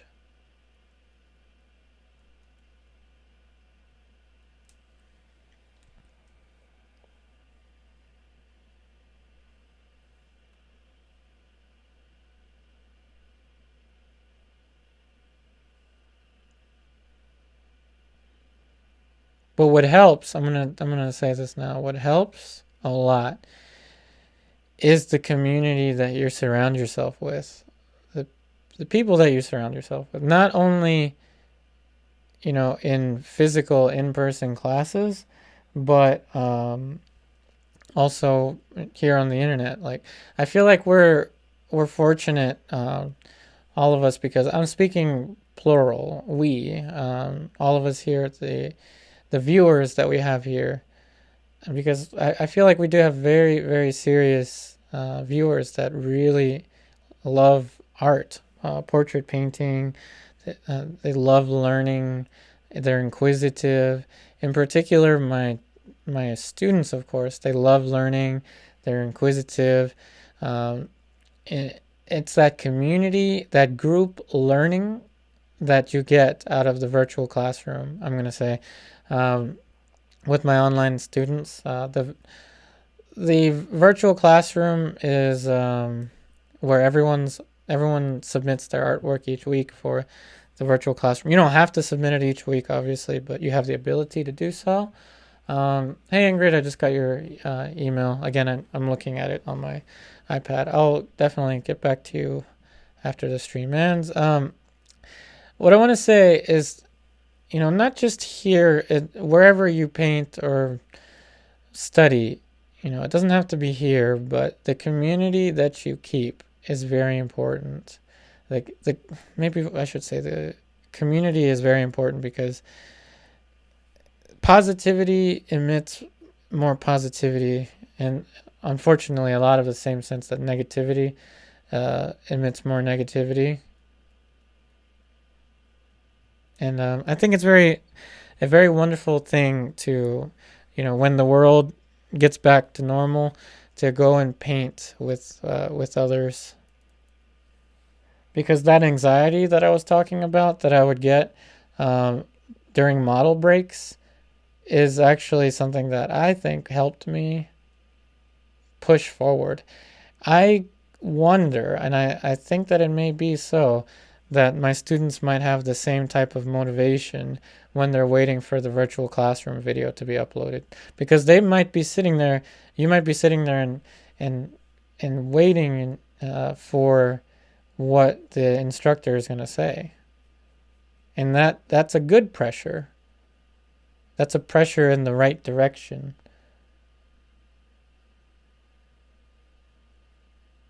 So as a group, as a unit, we all push ourselves further in our learning, rather than just one of us, or rather than just being all by ourselves, trying to push ourselves. Sometimes it's not as efficient. But in any case, what I'm doing right now is what I said before. I'm moving those 83 shapes or whatever it is. I'm not adding anything else. What I'm doing is I'm just adjusting everything that's in here. I'm using the halftones to draw.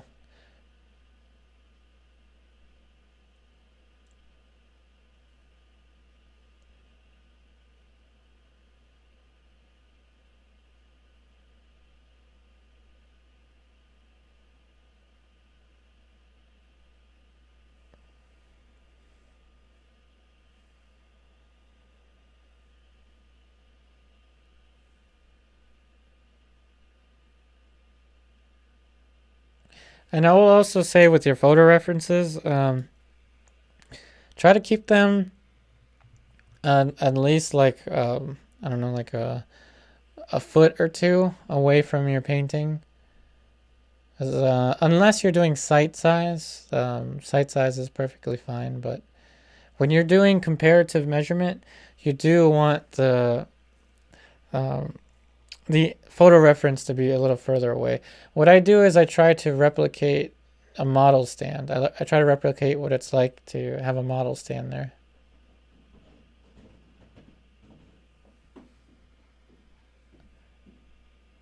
Okay, so I'm going to cover a little bit here, and I'm going to return to the computer. So everyone that has already typed out questions, I'm going to be addressing your questions. Also, please feel free to, at this point now, if you have any questions, please start typing them right now, because I'm going to turn my head over towards the computer.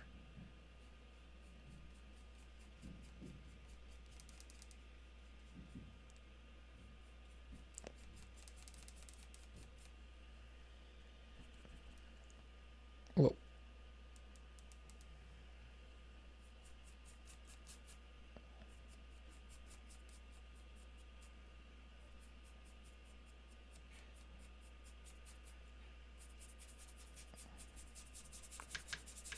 All right, I am now going to turn towards the computer right about now. Let's see. So hey Ingrid Carlson, how long are your online online classes? So for instance, I'm gonna go back to, so Ingrid, I'm gonna go back to this one right here. So project 3, approaching the finish, lesson 26. So this is an older video now. This is an older screenshot. So that's lesson 26. The lesson number doesn't have anything to do with the project. That just means how many lessons there are in total. So that's 26 times an hour, sometimes 2 hours. So that makes what is it? 26 hours or more. So like I can't do math here. So like around 30 hours or more of content that you can go through at your own pace. So a lot of footage for each one of the projects, a lot of instruction, because again, it's fairly complicated, but what we do is we break it down into its basic components, and that way anyone from any level can join in. So that hopefully that answers the question about how long they are. And again, please feel free to take the lessons at your own pace. Now that my direction is, or my head is turned towards the computer, copy and paste. There it is. Again, the link if anyone is interested. Ingrid Carlson, we are an art family with you. Yes, we are. Definitely, I agree. We are all an art family. We're an art community here, and it's such a wonderful thing. Hey, Doreen. Where did you get this picture? I just joined. So Doreen, I have actually posted it to the community section of the YouTube channel. Please ignore the gray box that you will see in that post. I don't know why every time I copy and paste the link onto the community section, it gives me a gray box. But just go to the community go to my YouTube homepage, scroll through videos about playlist, and then you'll find something called community. Click on community, scroll down, and you'll find the link for the photo reference here. Oh, thanks again, Ingrid. Oh, thank you for your wonderful comment. about the teacher on YouTube part. Hey Jerry, I tried a self-portrait and actually painted Sheldon. Never realized it looks like Sheldon until now. What do you feel is key to achieve likeness? Great question. I usually go right to the concavity of the eye socket. In particular, the eye sockets. There's something about the eye sockets that that we are drawn to immediately. It's not always the case, but usually when we're talking with, when we meet someone in person and we greet them, we usually, I guess things are different now, but we usually look right at this section. So right here, I would steer a lot of attention there towards the concavity of the eye socket. The tear ducts in particular are big, and you can kind of gauge everything around this. And it's also the center, really. The tear duct is the center down towards the chin. So that's like the perfect center, even though it's not here because it's not quite there yet. But the tear duct is the center of focus there. Hey Christine, I prefer to stand. When I'm not filming or creating a lesson, I actually have two easel setups. I have my studio easel set up behind this one. This is actually at a 45-degree angle. So you may think that this is 90 degrees relative to me, but it isn't. If it was, I'd have the camera in front of my face. But this is at a 90 degree. This is at a 45 degree. The camera is about 5 feet away from me above, angled at the same angle, zoomed in so that my head doesn't block the footage. But I prefer to stand when I'm painting. And I also prefer to hold a palette when I'm painting. And in practice, I don't really set anything up like this.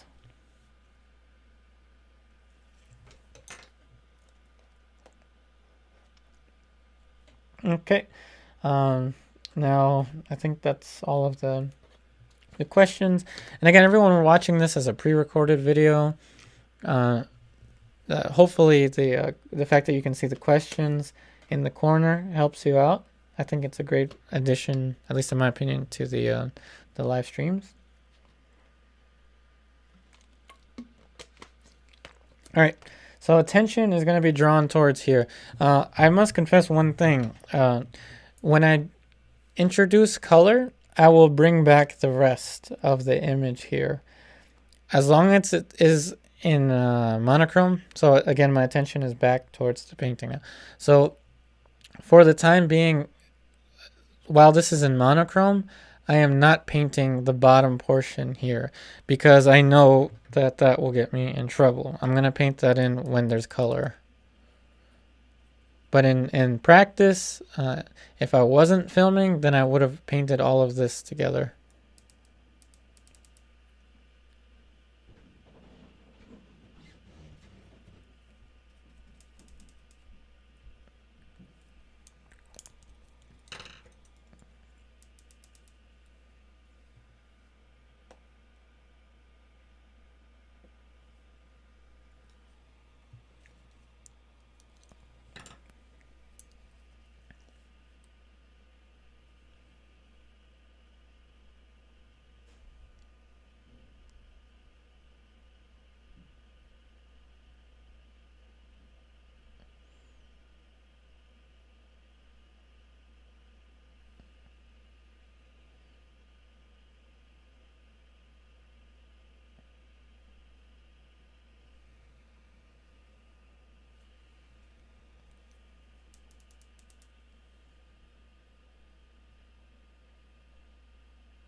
And at this moment, I have a light brush, a dark brush, but I need a middle tone brush.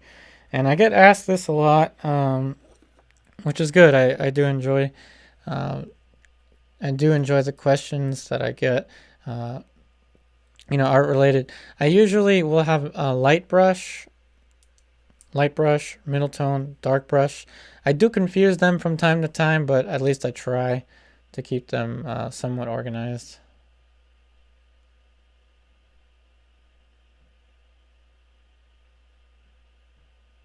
So this is the middle tone brush.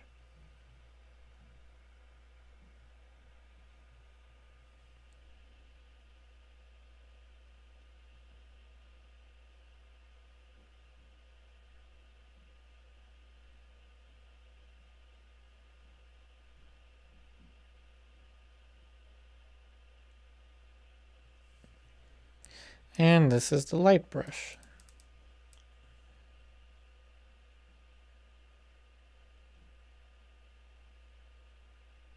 Now I want to say at this stage, what's even more important than the values is the shape. So I'm going to have to push the forehead back a little bit.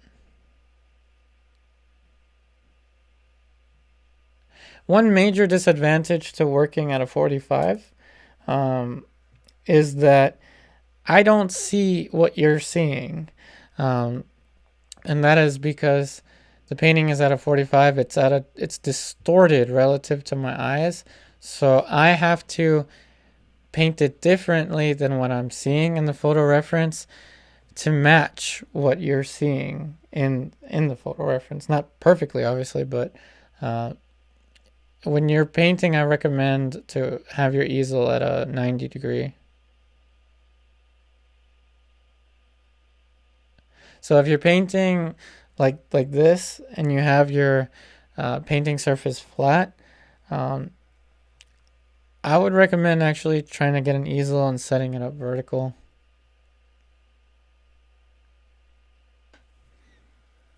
Because again, things like this angle being, too off is because I'm seeing it weird. Because the painting is at a 45.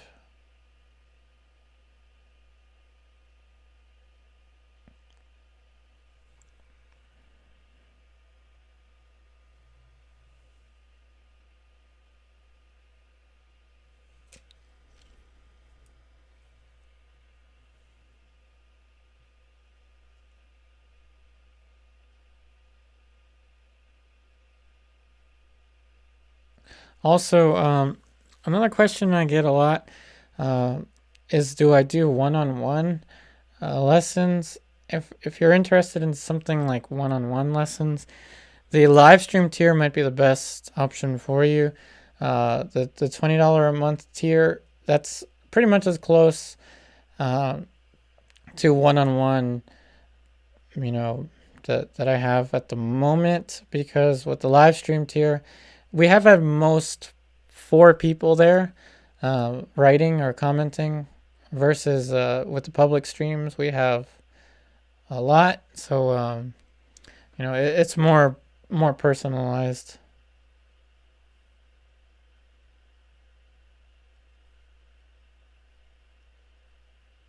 And I'm also I also look at the questions way more,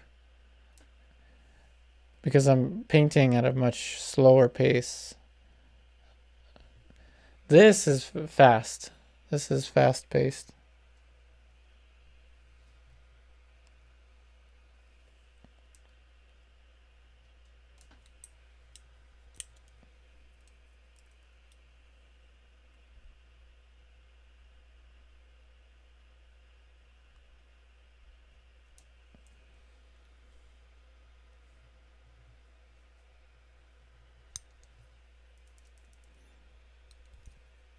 See, I did say that I would confuse my brushes, and I think I already did. I think I confused the middle one, the middle tone one, and the dark one, but that's okay. And this is one of the things that makes underpainting in monochrome so much better, in my opinion, than the color underpainting. Color underpainting, if you're not working over monochrome is very hard because you have to judge color and value all at once, and of course shape, depending on your process. But at this point, I don't have to worry about flesh tones. I don't have to worry about the skin complexion or anything. I don't even have to worry that much about value, to be honest. The biggest thing here really is the shape, and the shape is all kinds of wrong right now.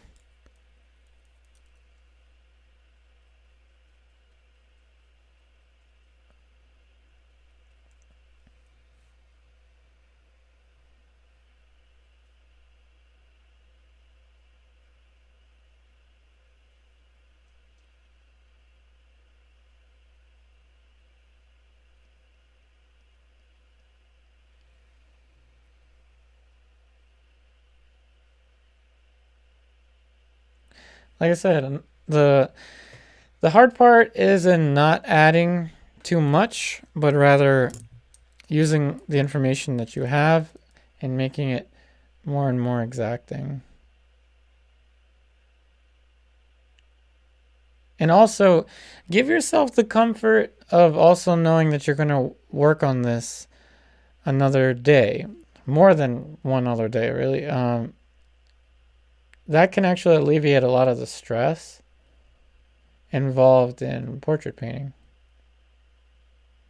I do not recommend, I need to emphasize that, I do not recommend a one sitting portrait for anyone.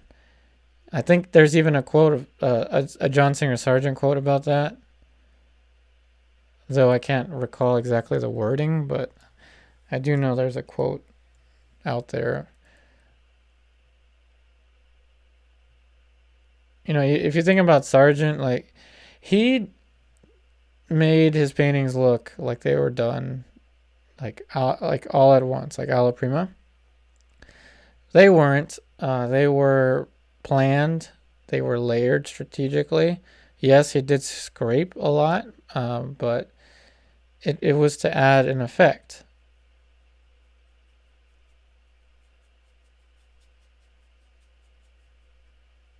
And of course, it's through the usage of the fundamentals that you can get an effect like that.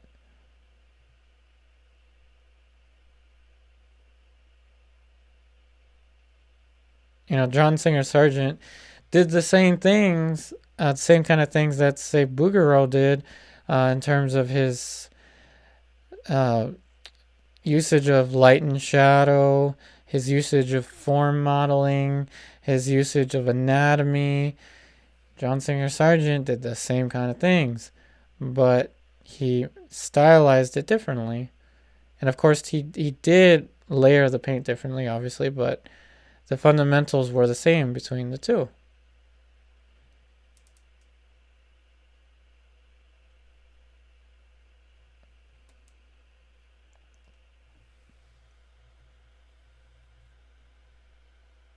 Okay, so I'm going to be directing my attention towards the comments once again. So since the internet takes about a minute or so, by the time I turn my head towards the comments, hopefully your comments will show up. So start typing your comments now. And so if you have any comments or questions, and yes, I know the painting is not there yet.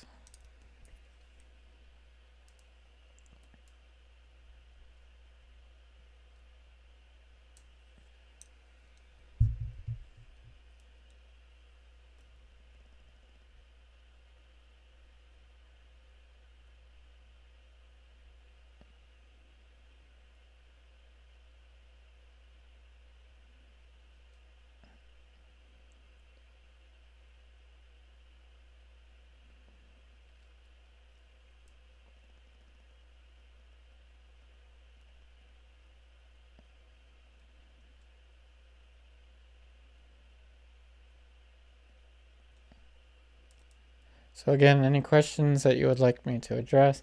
Also, I'm going to address the previous questions to the best of my ability.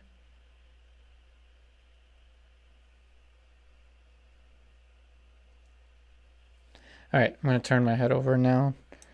Let's see. Hey, John H. McAnally. I'm always late. How's everyone doing? Well, welcome to the stream. So, John, this one's definitely a little bit more of a serious tone. So since this is a portrait painting, I'm starting with an underpainting, paying a lot more attention to the drawing. So this is a lot more. This is a lot closer to how I actually paint off camera. Obviously, I paint actually a lot faster than this off camera, but this is again at a much more accelerated pace than my online classes are. My online classes are more step by step. This again is more or less how I actually paint. So I'm going to copy and paste my usual link there in case anyone wants to check out the classes. Let's see. Hey, Good Girl Williams 1. Do you have any tips for portrait painting? Again, please, if you like what you're seeing here, please check out the online classes. But my biggest tip is drawing. Drawing, and drawing. It's the biggest thing, really, with portrait painting. More portrait painting than anything, really. Drawing is a very important thing. Hey, Hector. I've been drawing for a month. So speaking of drawing, I've been drawing for a month standing at the easel with reference at the same eye level as paper, 90 degrees. Rather than sitting with the board at 45, I've seen big improvements and better control. Definitely. I highly suggest working with the 90 degree. Again, this is only 45 so that I can get that camera shot that everyone's seeing here.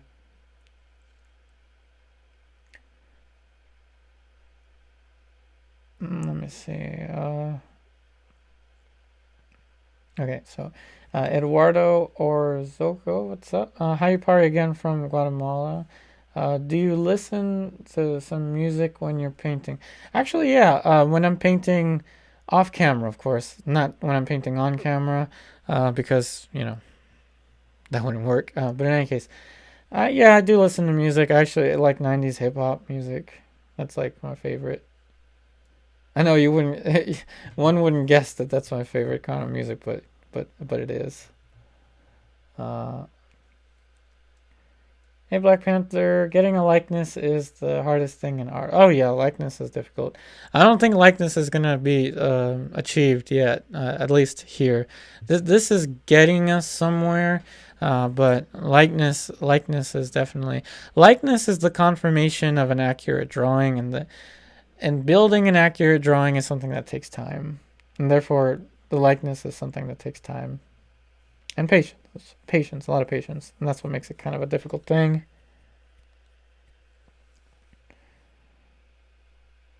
Hey Jerry, no worries. And again, another factor to my online classes is the fact that you can send your original artworks each month for what's referred to as the constructive critiques, which again is just another part of the virtual classroom. So you can send images of your original artworks, one image each month, again, of your original artwork for to be in the virtual classroom. But again, you can send images weekly for the class projects, and of course extracurricular activities like this. So again, online students, if you would like, you can definitely send me images of this project if you're painting along with me at the moment. I'd love to see it for the virtual classroom. And virtual classrooms are out. They're released every Tuesday evening. Let's see. Hey Ingrid, can you do just a monotone portrait? It looks good already. Oh, thank you. I'd have to think about that one, Ingrid, because yeah, I'd have to think about it because I had already planned what this was going to look like. How about that, Ingrid? I'll answer that question specifically in the Gmail because there's some technical things I can't really mention through the live stream.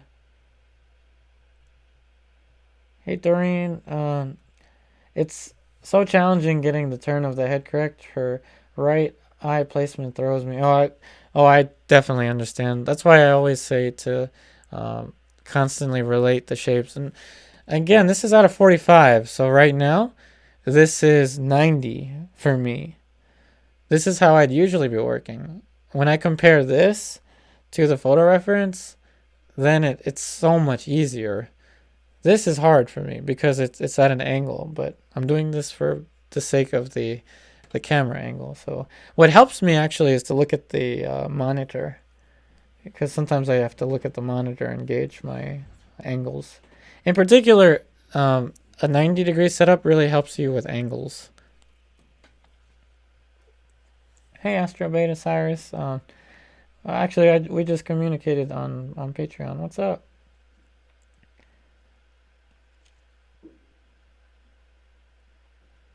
Hey, John. I think it's nearly impossible to turn a bad drawing into a good painting. Drawing is fundamental to all media. Definitely, drawing is very important. But also, drawings go through different stages. I mean, in the beginning, I like to say that my beginnings oftentimes look hopeless because there's a whole bunch of shapes and it looks like Bender from Futurama. It looks like a robot and it looks hopeless. At this stage, to me, it's kind of still hopeless. It's something that takes patience to build specificity onto something that's not as specific, such as this. I'll make this more specific by building more complex shapes onto the more simple ones. But I totally agree, drawing is a very huge thing, which is why I have the drawing templates in the online classes. Hey Ishan, sir, any tips for making the shades of skin tone? So definitely, again, that's another thing that I talk about a lot with the online classes. But what usually helps is the Zorn palette, but I can get more into that in the development of the portrait painting. But thank you for your question. And again, definitely look up the Zorn palette, Zorn, and also raw umber, very important. Hello there. Oh, thanks for watching from Ukraine. I'm sorry I can't read your username. I don't know how to read your username. Apologies. Thank you for your comment. Hey, Mark.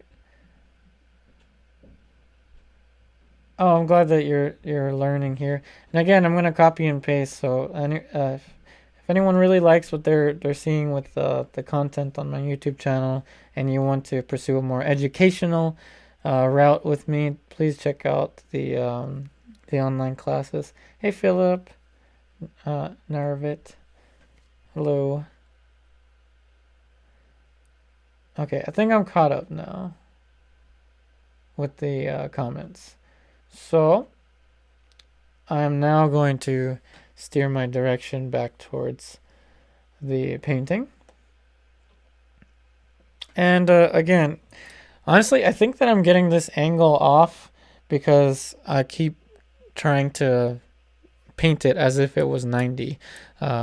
This wasn't such a big thing, such a big deal with the still life and with the landscape, but I almost have to paint while looking at my computer screen. It's crazy.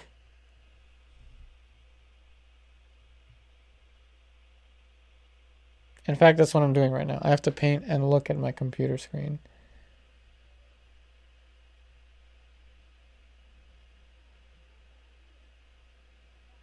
And anytime I paint too thick like that, I actually will get the fan brush and move this. And since I'm actually still looking at the screen, I wanna say I'm not ignoring anyone if I've missed any comments. So it's just I'm looking right at the painting. So I've got a few questions here. Hey Kun's face. Apologize for mispronouncing your name. Hey Kun's. It's Valeria from Ukraine. Hello. Elena from Germany says hi. Upari from Beltsville, Maryland says hi to you. Thanks for joining the stream. Hey John, with the online classes, can a subscriber go back to view the first lessons? Oh yeah, yeah. You can view the lessons as much as you like. They don't disappear.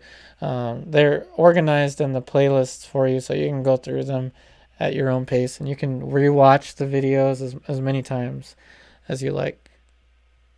So yep, there's no limit to how many times you can look at the images there, John. So I'm still looking at the comments, so let me just, I'll address this one here. It's hard sometimes to push past so Hector says, it's hard sometimes to push past the ugly phase of drawing. The more it lasts, the more you doubt everything. Some days I just want to break my pencil. Oh, I've broken my pencil. I've ripped my drawings. I've put holes through my paintings, Hector. It's a normal. I mean, that kind of frustration, I feel you. I feel your frustration, man. It's normal. Don't worry. It's a normal thing. Just know that the confidence is the confidence and the patience is built. Just like our techniques are built, so is our patience.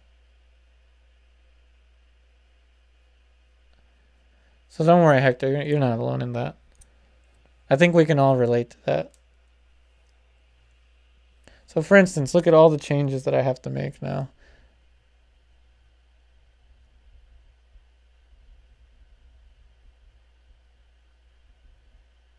And it doesn't quite make sense to me looking at my painting, but again, I'm trying to adjust the angle. All right, so now my attention is completely focused here. So Ingrid, what is your light source? Okay, so what is your light source? I am using a photography light and a LED adjustable light. So I have a cool light and a warm light. To be more exact, the main light that you're seeing is a LED adjustable light. It's made by Newer brand. If you look up Newer, Neewer, adjustable light, adjustable LED.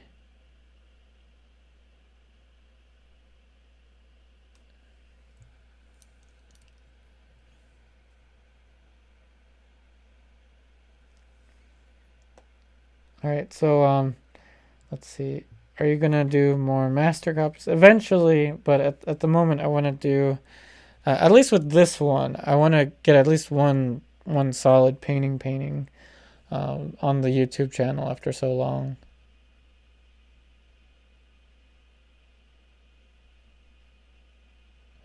We still have that the Van Dyke we could return to at some point.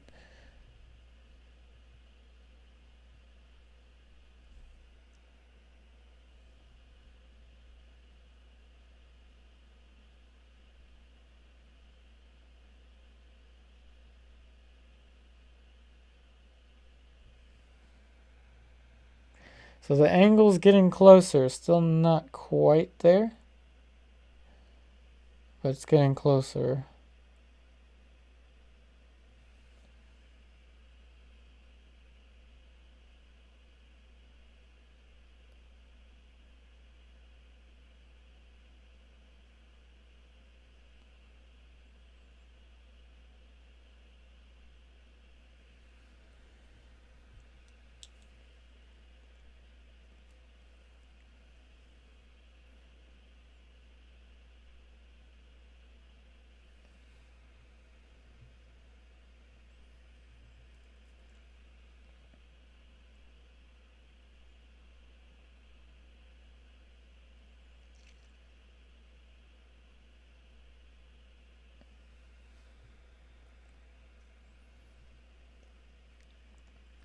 All right, so as I mentioned, since I'm actually looking at my computer screen to try to adjust the angles, I'm noticing that there's some questions showing up. So let me go ahead and address the questions.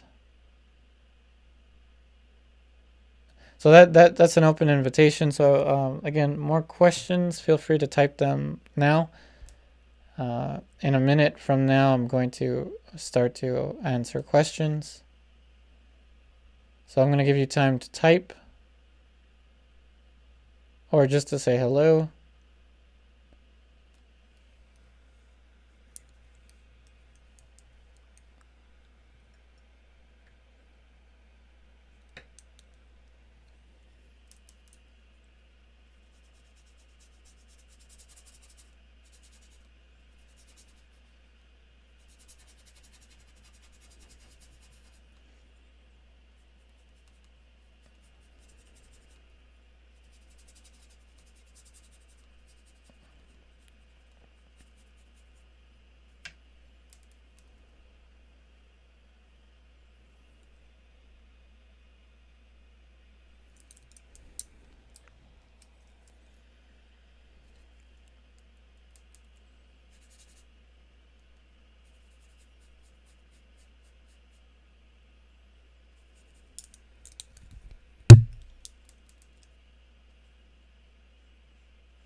So as I said, I'm giving everyone time to type out there. Whoops, I got some flake white on my finger. That's the end of the world. Just kidding. I'm just giving everyone time to type before I turn over and start answering the questions. So if you've already typed a message a while ago, don't worry, I'm not ignoring you. I wouldn't do that.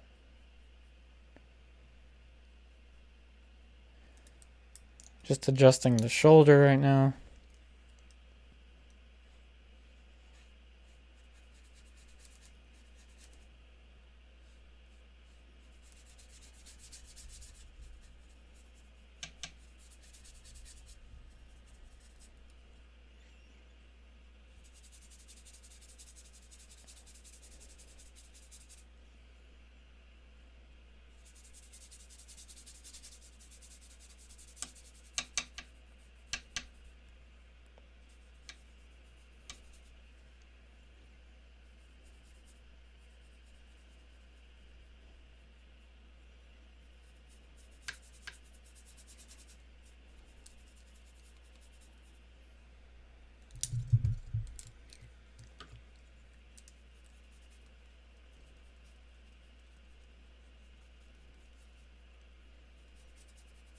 Alright, so that's been, of course, more than a minute, but I needed to adjust the shoulder. It's still not there, but it's as much as I could get done in about a minute, so let's get to the questions, as I saw a bunch of them are rolling in, so thank you so much, everyone, for sending questions. Let's get to the questions. Alright, brushes down. I'm going to check the questions now. And again, everyone that has already typed a question before, I'm going to scroll through and try to go through them as much as I can to make sure I don't miss anything. If I miss anything at this point, please type another question out. And of course, I'm going to put my little link here in case anyone wants to check out the classes. So let me scroll all the way. You know what? I can use my message here as a kind of a screensaver or a way to know which comment is where. So let's see.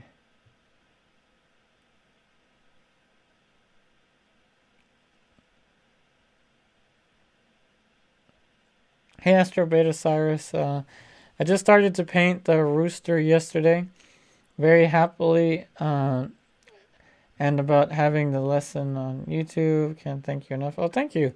I'm glad that you're enjoying the rooster painting. Hey Mike, Michael KHMJ. I apologize. I completely messed up your name. I apologize. What is the best advice you can give on painting on bigger canvases? For bigger canvases, I would suggest a lot of thumbnail sketches for composition in the same proportion. So for instance, like 8 feet by 10 feet, then do like 8 inches by 10 inches or 8 centimeters by 10 centimeters thumbnail sketches. That's the best advice I can give for bigger canvases, because composition is a very important thing with, especially with larger canvases.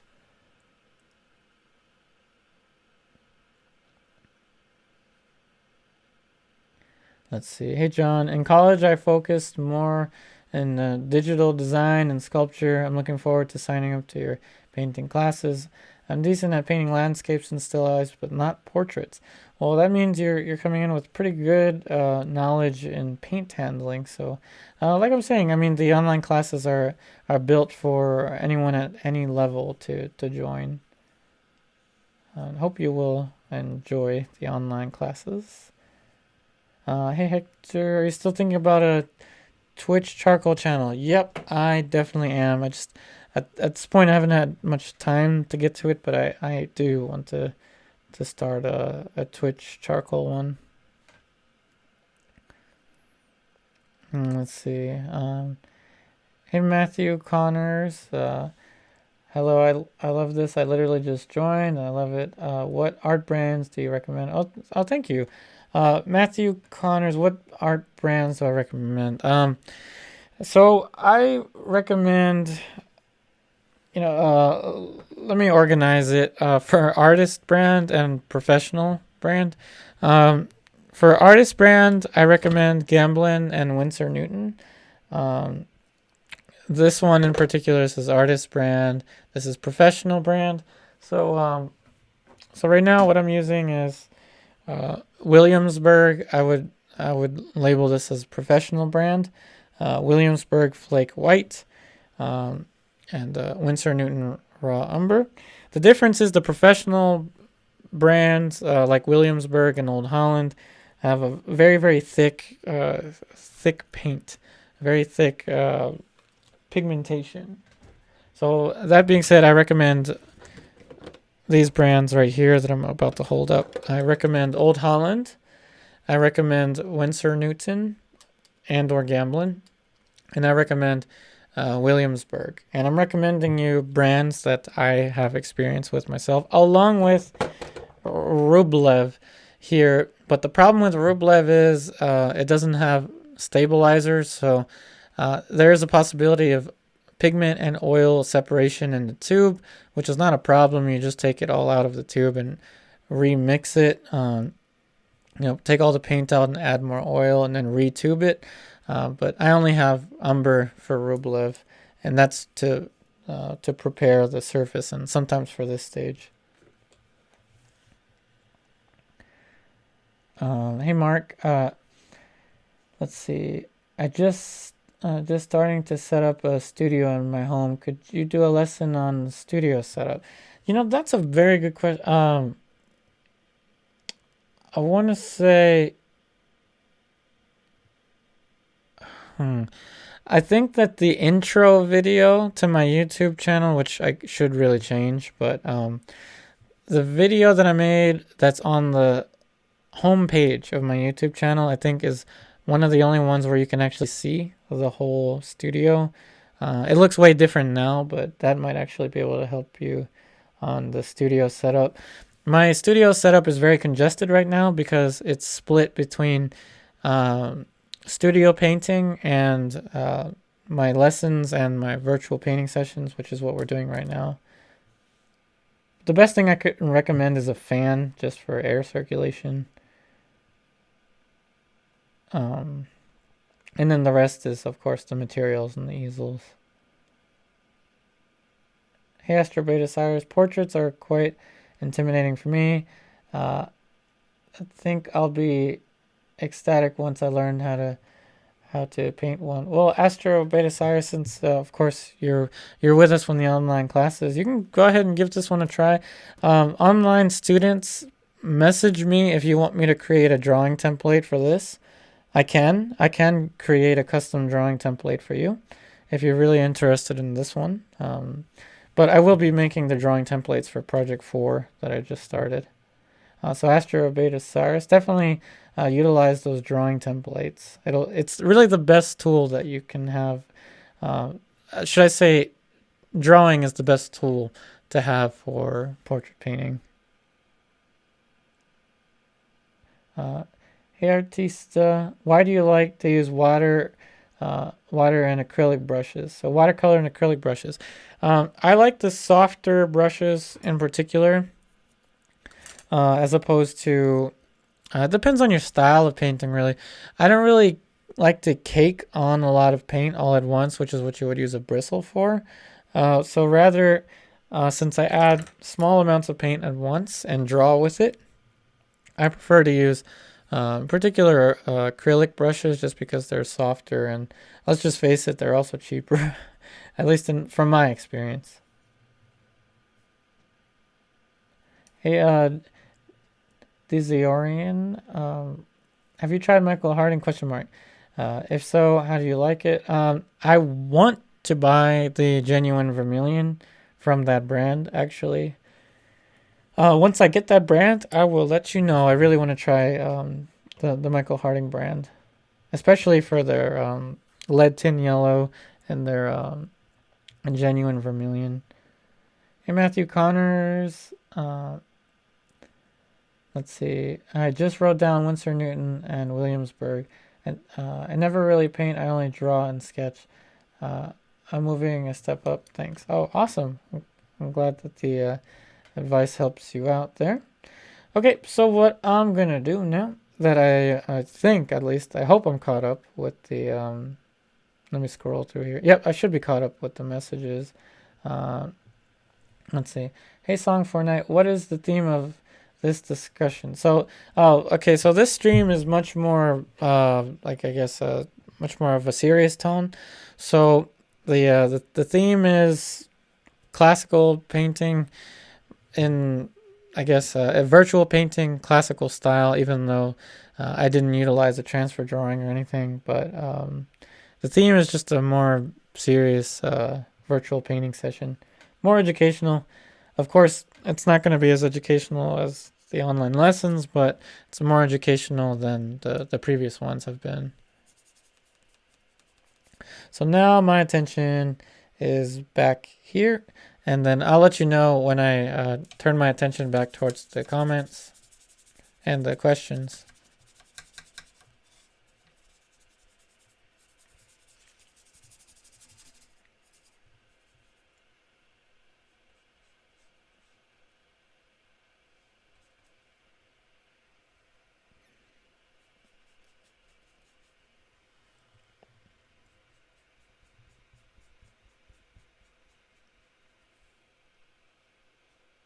Okay, so now let's get the smaller brushes and get back to work.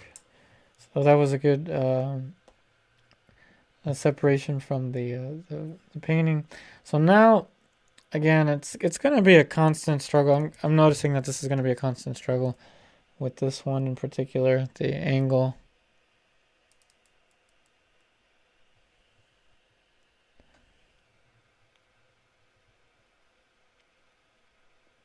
Okay.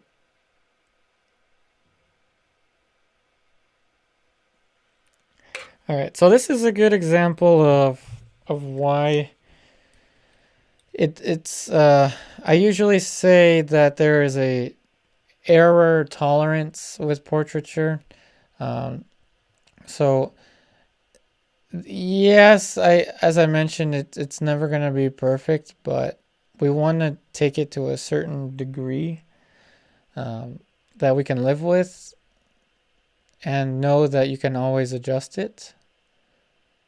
So for me, I could drive myself crazy trying to basically grab this and turn it so that it can be closer to that.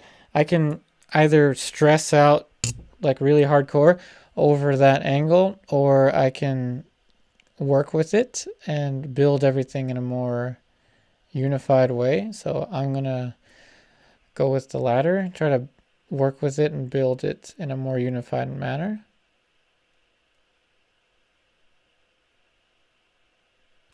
You know, the drawing template that I make for the students would have solved that angle problem for me instantly. I wouldn't have had that problem had I the template, because again, it's very hard to look at the photo reference and then look at the painting. So that's why I again I recommend the drawing template.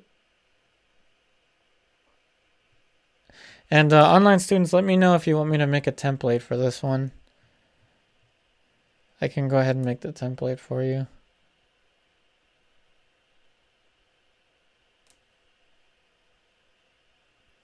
Along with Project 4's templates.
All right, so now I've approached a stage where I kind of have to live with my decisions because, again, I don't really feel like chasing the angle all that much. I'm going to just continue to piece together everything I have here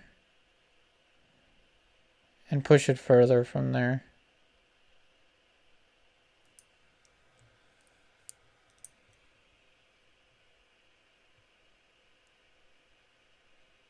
Like I said, I wouldn't be adding anything else after, what was that, like an hour ago? I said I wouldn't be adding anything extra, and I haven't. I've just been moving things around relative to each other.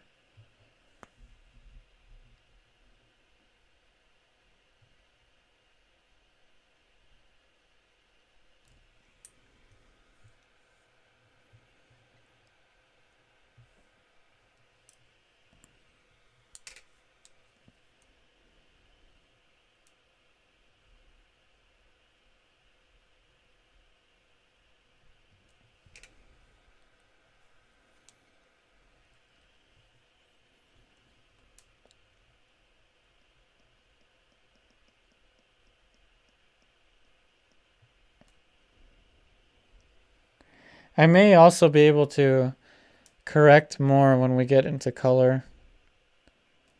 And I think we'll get into, well, I know that I had a suggestion to keep this completely monochrome, but sometimes when you transition in the color, it helps to see things that you didn't see in monochrome. So think of it this way: when you're layering a painting, think about the different stages. So in the classical approach, the way that I teach my my classes, we use outlines first. We draw. We use the templates. You change your vision, sort of the way that you're looking at the image. So first you're looking for shapes. You're relating lines to one another. Then you're relating shapes of value to one another. And then all of a sudden you're relating shapes of color to one another that have already been, that has already addressed the linear problems and the value problems. So then you're going to have an even stronger advantage when you switch gears, so to speak, into color. So that is, I may be able to see things in color and do things in color that I wouldn't have been able to do if I kept it all in monochrome.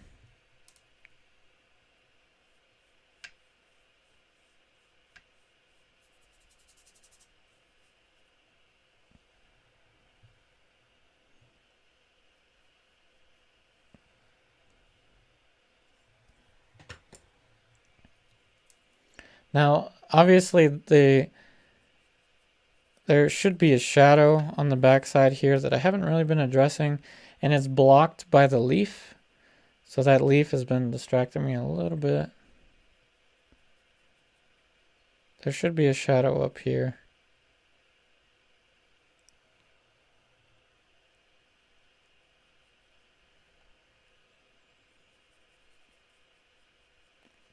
And I was also mentioning error tolerances. I know that sounds very like, I don't know, like very clinical, but not that there's anything wrong with that. But yeah, it's not going to be 100% like the model, but it will look like a, a convincing image. And you have to ask yourself, are you going to stress yourself out for hours and hours and hours to try to perfectly match the likeness of your model, or are you going to spend hours and hours and hours trying to create a painting that looks good in a gallery setting or looks good to the viewer? Think about it more practically. What are we going to do with our paintings? We're going to post them to social media. We're going to post it to Instagram. We're going to submit it to galleries. Do you think that the gallery owner is going to do some kind of facial recognition search of the model? Do you think that the your viewers or followers on Instagram, do you think that they're going to run a facial recognition software on your painting and say, hey, your likeness wasn't completely there? They're not. They're going to look at your painting and they're going to say, wow, that looks very convincing. At that point, who cares if it looks 100% like the model? Not saying that you don't want it to look like the model, but that's what the error tolerance is about that I'm talking to you about.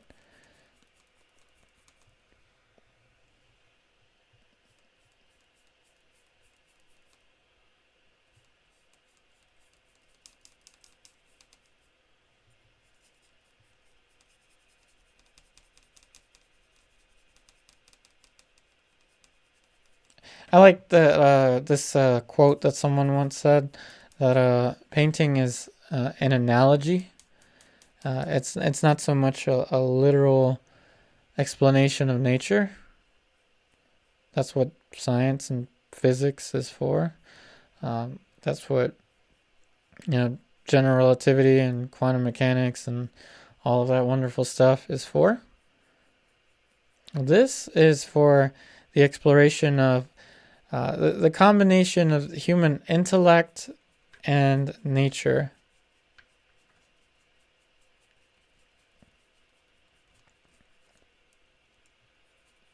But in any case, now I'm just going to cover the background, the top part of the background. I'm going to just use, I was going to use my favorite brush, but I don't feel like cleaning it. So I'm just going to get the brush I was using here. I'm going to finish covering this, and then I'm going to keep working on this till it's close enough to let dry. And Monday, I should be able to make this even more, hopefully, I'll be able to make this even more accurate. And all the details with the leaves and stuff in the background, I think I'll put that in, but first I want the dark value for the background. I want the chiaroscuro first. So feel free to type any questions or comments now. I'm giving you, of course, I'm letting you know ahead of time that I'm going to start to turn my direction back towards the questions and comments. And everyone watching this as a pre-recorded video, everyone watching this in the future, just know that the upload schedule is usually Monday, Wednesday, Saturday, 5 p.m. Eastern Standard Time, but it can vary. Sometimes I may post more, sometimes I may post less. But definitely, the way that it works with YouTube is if you subscribe to a YouTube channel, and it should give you notifications if you click on the bell icon, I think is what it is. So you know exactly when I'm streaming these videos live.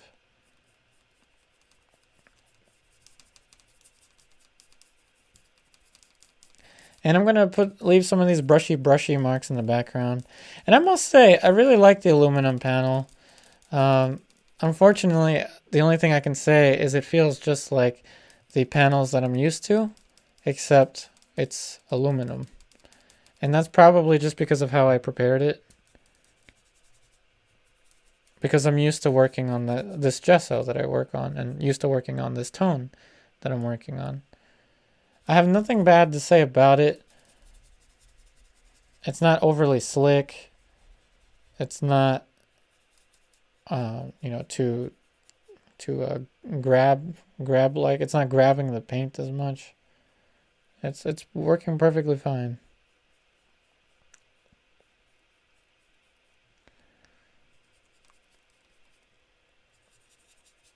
But I guess we'll find out more about this aluminum panel when we start to layer more paint on it. So now what I'm gonna do is get the paintbrush. Really. I'm gonna get the paper towel and start to subtract a little bit. Some like details, I guess, for the leaves. I like this leaf, so I might put this one in here. I just wanted to frame the face a little bit. I'm not dead set on any of these leaves, but it's just adding some kind of something interesting to the mix. All right, so like I said, I'm gonna now look at the comments and questions. Whoops. So yep, all right. I guess paper towel down, brushes down. I'm gonna take a look at the questions. Oh, not again. What happened here? So YouTube has held someone's question for review.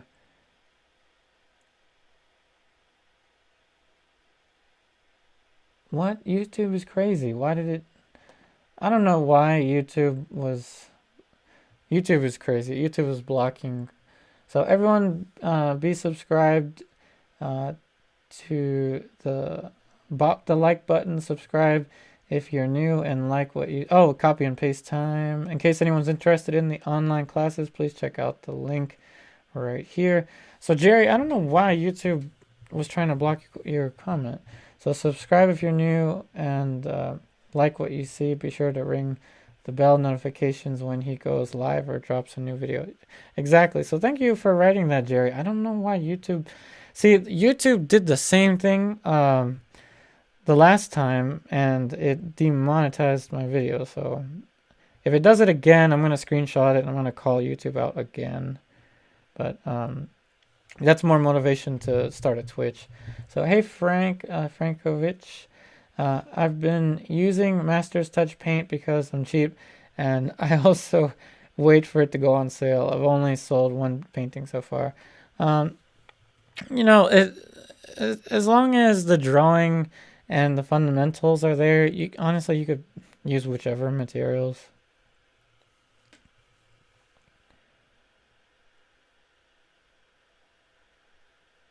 Let's see. Hey Matthew, sorry if I'm asking a lot of questions. No, don't worry. If you have any social, I would love to draw you. Also, I need to say it again. Love this painting. By the way, your voice is so calming. You would make me fall asleep. Oh, thanks, Matthew. I'm glad that my voice helps you with that. I have been told that my voice helps people sleep. So, you know, as long as I'm helping in some way, that's always good. Hey, Subhas Sri Patnik. I'm sorry, I mispronounced your name there. Hey, Astrobeta Cyrus, question: what is the best way to cover tracing lines on a painting? I recently used black carbon paper to trace a bird, but it kind of shifted and I have the lines where I need to add light green colors. I would use thick paint to cover the outlines, kind of like I did in Project 2. In Project 2, I had to go over the outlines a little bit. So you use opaque paint, like really thick paint, over the outlines. And after a couple layers, it should cover it. Hey, Arcadian Art. You probably like painting on canvas boards, but they tend to bow a lot. Any ideas on how to store and avoid the bowing? If you're talking about the canvas panels that have that kind of cardboard in the back, sometimes the best thing to do is to frame them. I know that's kind of probably a more expensive way, but framing them usually, by having that support on the back, it keeps it from warping. But pretty much almost all surfaces do warp at some point or bend. Angry Carlson, oh, thank you for the emojis with the palette. Awesome. Let's see. Hey, Honoria Carrasco, thanks for the emojis. Hey, Mark. Okay, so if you are, so Mark, if you're interested, please check out the link that I've been posting for the online classes and select the online class / mentorship tier on Patreon. It's just $10 a month. And let's see. I think I'm caught up now. Hey, Juan Gonzalez. Saludos. Bienvenido a our live stream. Hey, Frankowich. Someday I'll upgrade to quality paint.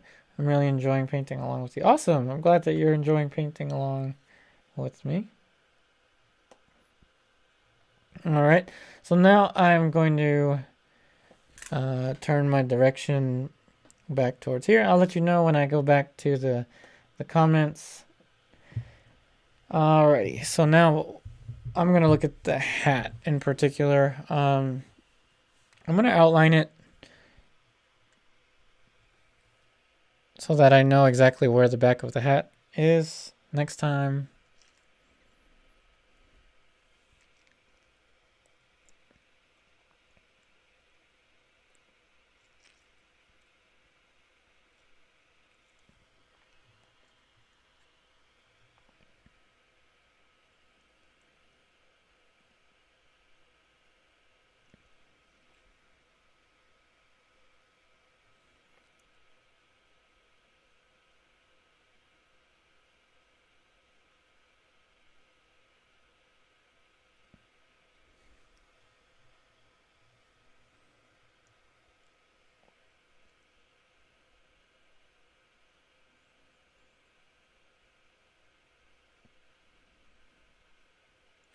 All right, so now a lot of serious work has to be done, and I'm kind of avoiding it on the face. So serious work such as moving things once again and adding things now.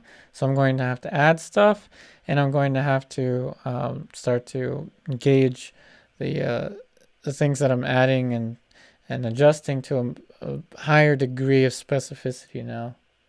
So for instance, I'm actually going to reach over to my iPad, and I'm going to okay, so I'm going to reach. Hey Troy, just got your Patreon message. Okay, I agree. All right, I'm actually zooming my iPad screen. I know that you can't really see it, but now we're going to get even more specific.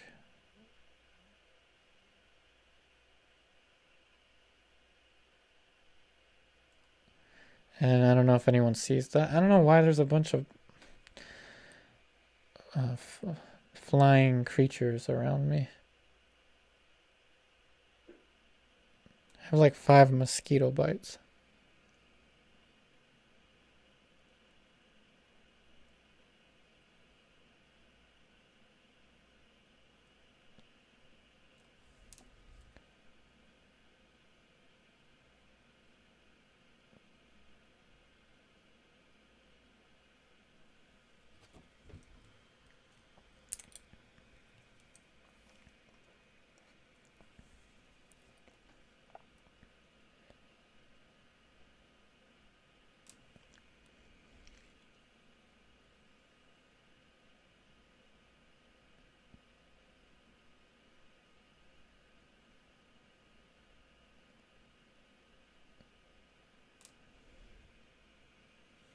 Unfortunately, I have to keep moving this because that 45-degree angle is messing me up a lot.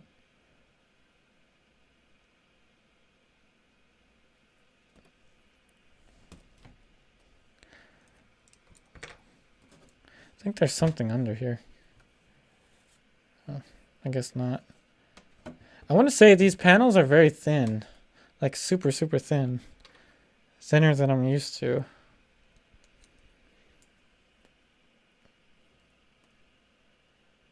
You can also consider this as a review, kind of the,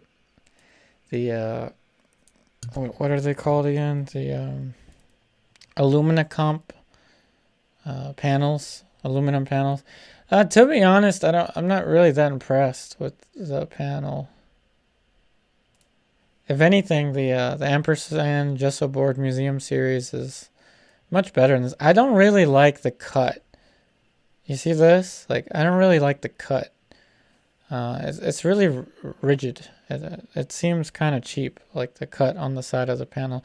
But that's going to be framed anyway, so I mean, it's not a big deal, really.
All right. So I think it's been about, what, like 5 minutes?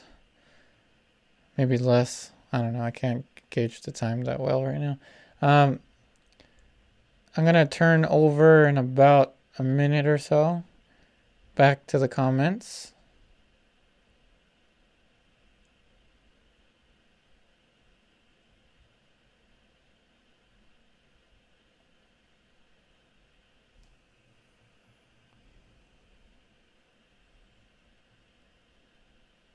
So again, that is an open invitation for you to write any questions that you have.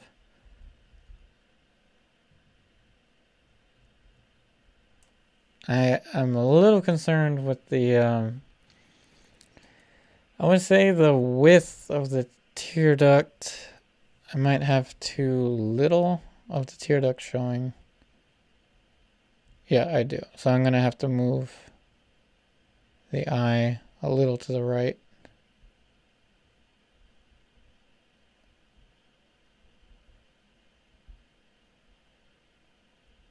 So this adjustment shouldn't take me more than about a minute, so feel free to write all your the questions that you have in mind.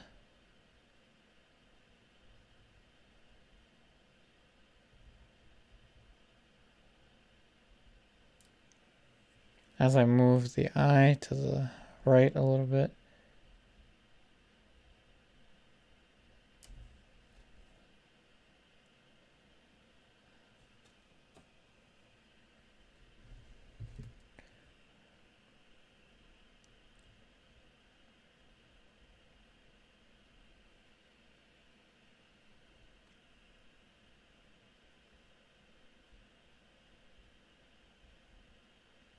This is definitely the part that gets the most frustrating with portrait.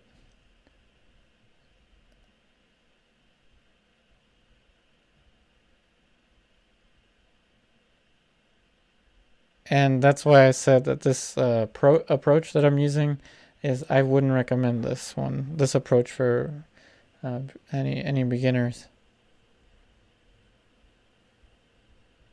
Because you have to deal with the kind of the sloppiness of the paint as you're moving things around.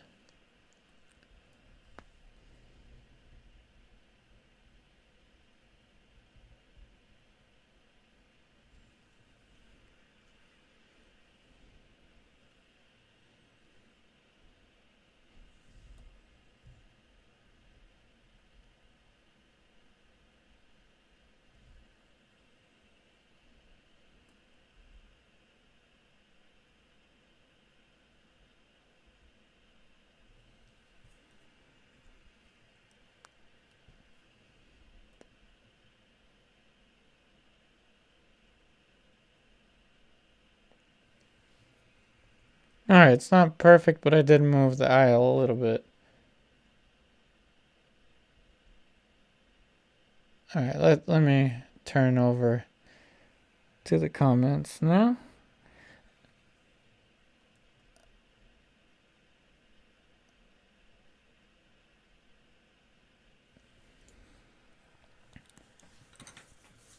Alright, let's see.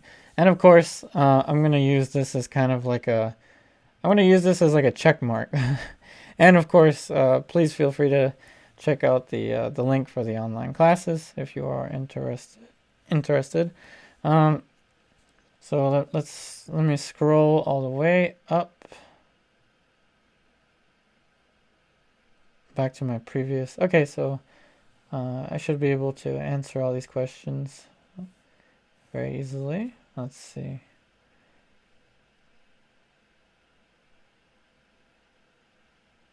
Hey Juan Gonzalez, I think I already said hello. Let's see. Hey Ingrid, oh, you have a soothing voice like Bob Ross. Oh, thank you so much. That's such a wonderful comment. I love Bob Ross, his videos. Hey Matthew Connors, even though your lessons are $10 a month, oh, I'm sorry.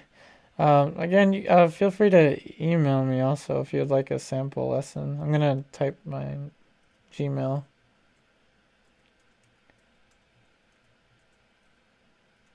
This is also for anyone else on the fence about the classes. Just email me, say that you're interested in a free sample lesson. I usually send, I think, the ending of project 1 or the beginning of project 2. There is my Gmail. Also, the super chat, those that have helped out with the super chat, I will be getting to your emails first. Let's see. Hey Hector Plasm, how did you learn anatomy? From books or mostly drawing live models? I feel a bit lost trying to muster my courage to face this subject. So Hector, I usually, not just me, but a lot of people will say that anatomy is not supposed to determine what you put down. Instead, anatomy is supposed to help you place the parts. So to look at, I would suggest drawing diagrams. So look at specific diagrams. If you look at, I want to think of Vanderpool or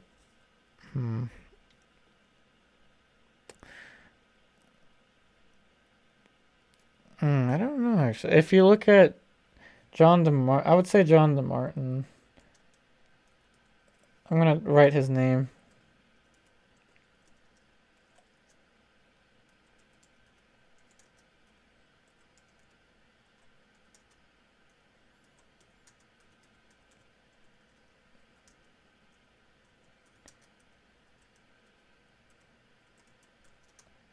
All right, so if you want to look up John DeMartin, I've just typed his name out. He was one of my teachers at Studio Incaminati. He knows anatomy so well, but he's also the one that told me, the anatomy is to help you place the parts. And if you like Robert Liberace, like that kind of really classical style drawing, then you'll definitely like John DeMartin. And again, his explanations are really clear. And of course, he has a book out, or I think like more than one book out now.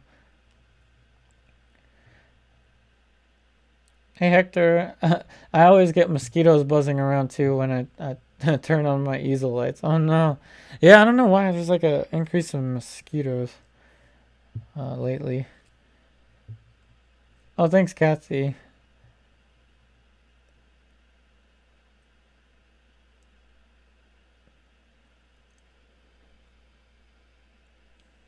Hey Mark, I need to learn how to handle paint in a painterly manner. I'm a complete novice. Any suggestions? So Mark, I would actually suggest, so if you want to learn how to handle paint in the painterly fashion, this actually, even though it does make drawing very difficult, if you just work in monochrome and work just like you would an alla prima painting, that should help you a lot with paint handling.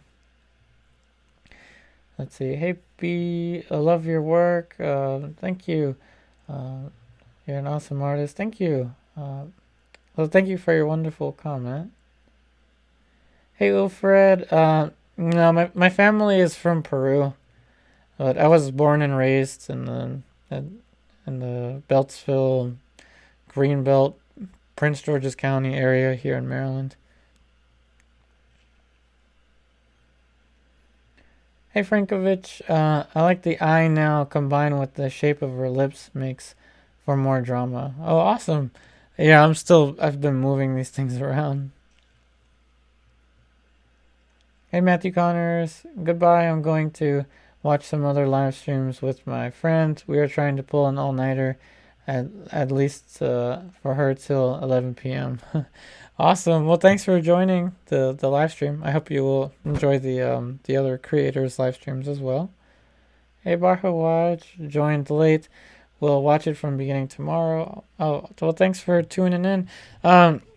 So yeah, everyone that's just tuned in or tuned out or whatever the case may be. Like I was saying, this is a start of a portrait. It's a little more serious than the other virtual painting sessions. Oh, thank you so much for your super chat, Bar Hawaj. I'm gonna give you a super spinning twirl shout out with the fan brush. Thank you so much for your super chat, Bar Hawaj. And like I mentioned to everyone that sent the super chat, please feel free to email me if you are interested in a sample. So my Gmail is still right there, so please feel free to email me if you're interested in a free sample of the online classes. But super chats I will give preference to, so I will be checking your messages first. Hey Charles, I find myself criticizing the teacher, but he's usually right. It keeps me from listening better. No need to worry. I mean, it's all a building process, really. This will start to come to life more, I think, when we get color. Hey Hector, I got one of John DeMartin's books. Oh, awesome. Hey, you know what, Hector? If you don't mind, check this YouTube channel out for me.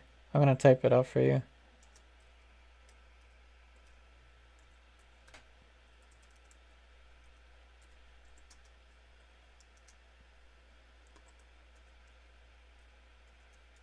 So since you have one of his books, Hector, check out Studio Incaminati's YouTube page. In particular, check out their live streams. They're pre-recorded live streams. I don't think they're doing any at the moment, but if you go to Studio Incaminati, check out their live stream drawing and sculpture.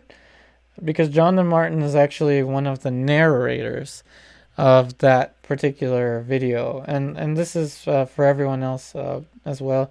And if you do click onto one of their videos, please let them know that Yupari sent you, just so they know that I'm still here.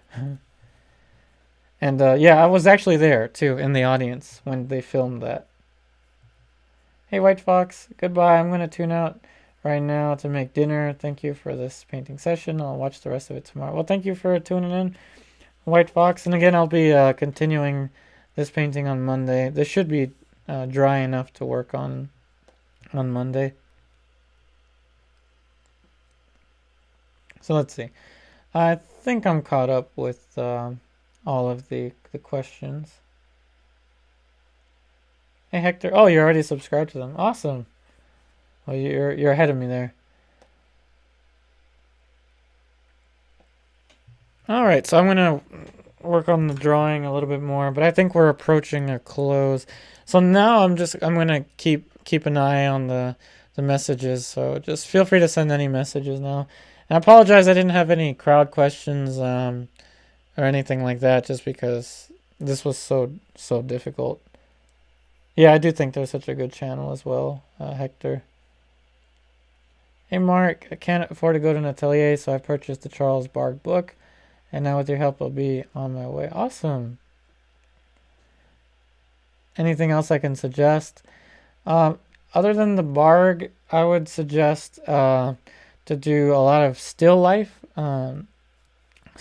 from life. That's actually going to be part of how I introduce still life to my online classes. But any kind of still life or plaster casts or any matte surfaces that you paint from nature will help you a lot. In conjunction with the photo references as well.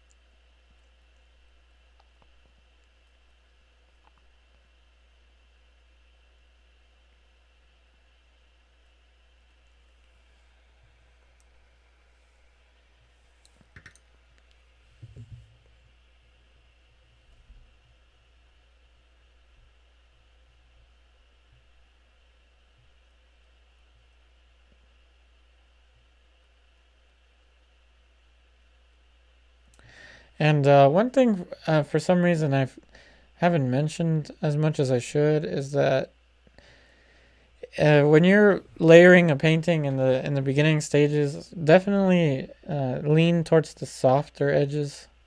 You'll see why later. It's actually easier to paint in a sharper edge later than to paint in a softer one when you're painting wet over dry.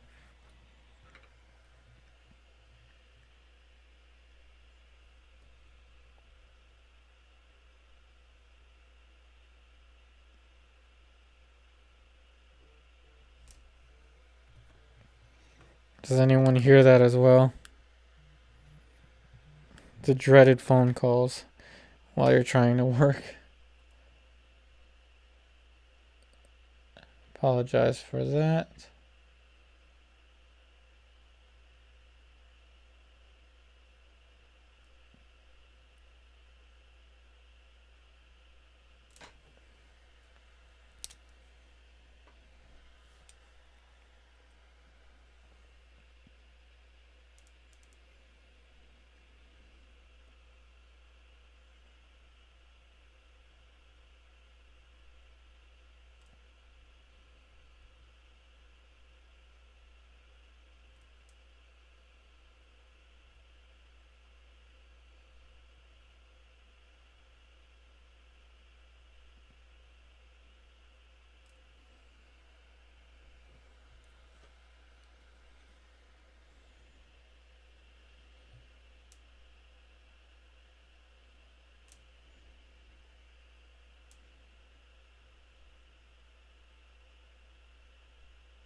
So I constantly keep telling myself or reminding myself, I've been in this stage before in the past, and what did I do before that didn't work out, and how can I do better this time? And having been in this stage plenty of times before, excuse me, my tendency, it's important to try to study our tendencies.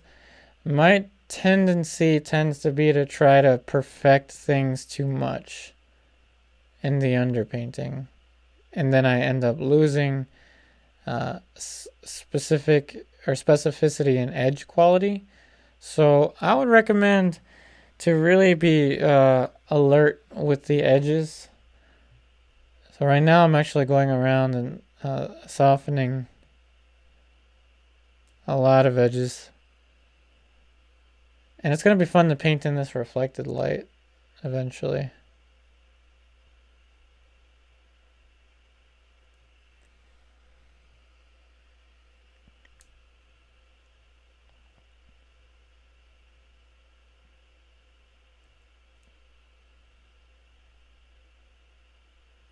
But for instance, sharp edges, they tend to draw attention.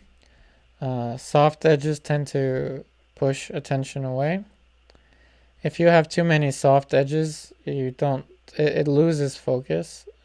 If you have too many sharp edges, it also doesn't really have a clear focus. So you have to have a balance between them. That way you can orchestrate the way the viewer's eyes travel.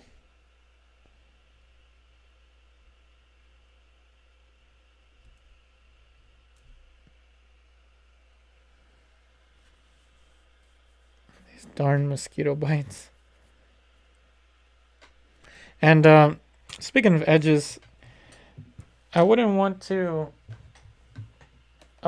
leave this edge to dry like that.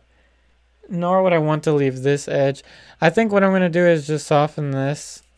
I know that I wanted to put some detail in there or some indications for the stuff in the background, but I think I'll leave that to another stage and let this dry as soft as possible.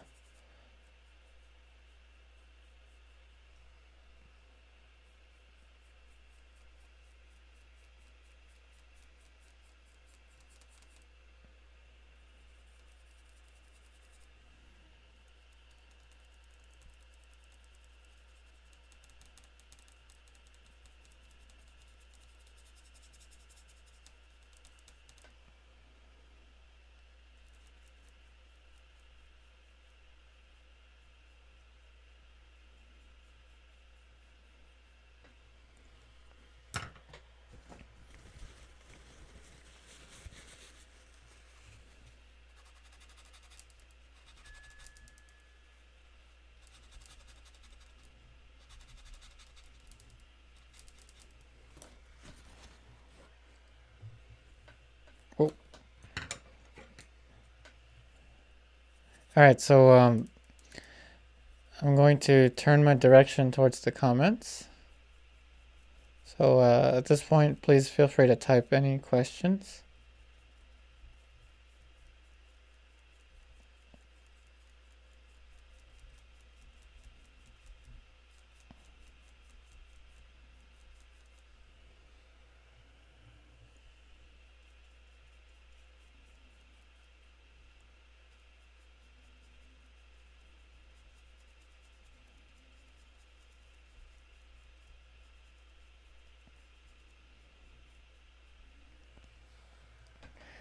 And by the way, don't mind the thumbnail. I'm actually going to experiment with the thumbnails. I know that the thumbnail is always a picture of the hand, but now that we're going to have something here, I may try to do something more interesting for the thumbnails. So since next time we're going to get into skin tones and layering, I'll probably put some text or something into the thumbnail.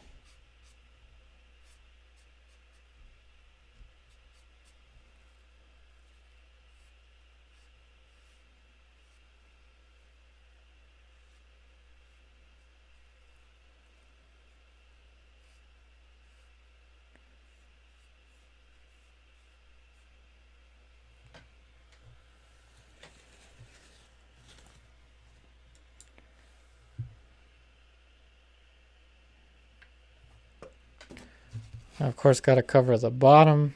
I wouldn't want it to dry like that.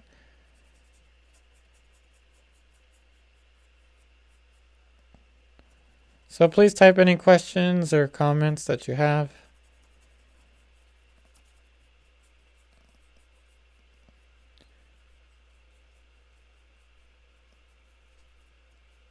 I think this will be the last of the last for today. The raw umber is starting to tack up a little bit, which is a good thing, which means this should be dry for sure for Monday. So I'm going to answer some questions if there are any new questions, and then maybe just run the fan brush a little bit and then take any last questions, and that should be it for today. So let's see, any questions? Let me do my usual copy and paste here. If anyone is interested in the online classes, please check out the link to my Patreon. Hey, Hectoplasm, 2 a.m. here. Oh, wow. That is late. I gotta go to bed. If I want to draw something, if I want to draw tomorrow, always a pleasure to check your live streams. Good night/day, everyone. Well, good night/morning, Hector. So I don't think we got any new messages or comments. I'm sorry, I hope I didn't scare everyone off with the more serious tone this time. So as I said, online students watching, please, feel free to paint along with me and send me images for the virtual classroom. That'd be awesome. So everyone else, I'm gonna just run the fan brush across the painting a little bit so that it doesn't have too much of a thick paint. Hey Frankovich, I'm glad you had a great time in the live stream. Hey Astro Beta Cyrus, never use flake white. Can I just use titanium white? Yep, definitely. Yep, you can definitely just use titanium white. The only difference really is like I say, the flake white has the ability of which you can use more of it without raising the value, allowing you to have a thicker consistency of paint, but you don't need a thicker consistency of paint to get the same kind of effects that we're getting here. So you don't necessarily have to use the flake white, and titanium is perfectly fine. I'm just going to run the fan brush.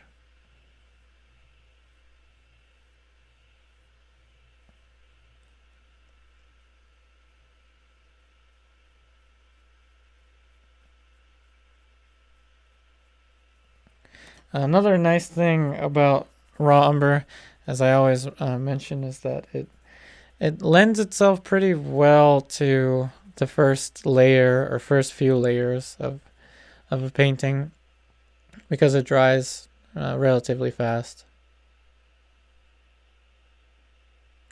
And I'm just going over it with the fan brush, making sure any chihuahua hair is not in the paint film. Don't worry, the flake white didn't touch here. I just spotted a chihuahua hair. Unless it's hair from my head, but I don't think it's from my head because I'm wearing a hat to block the light from my eyes. Oh yeah, another thing I don't mention a lot. I suggest you wear a hat when you're painting. Not just because of the looks, although this is kind of a basic looking hat from Walmart, but if you can block the light from your eyes, it's not only is it easier on your eyes, but actually should help you a little bit when it comes to gauging your values and colors. Oops. So that should be about good. Now I can just put it aside so it will hopefully be dry enough to work on Monday. Then we'll be able to put all the specific stuff in it.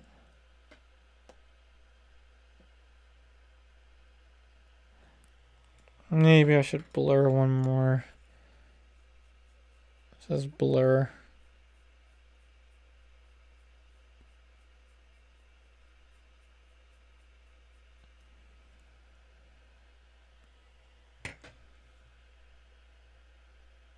Let's see. Hey Mark, thanks. I think I can finally muster the courage to start painting. Had to stop my trade due to an injury. Uh-oh, hope you're doing all right. Always wanted to learn how to paint properly. With your help, I will. Well, thank you so much. And I don't think I need to post the links to the, or do I?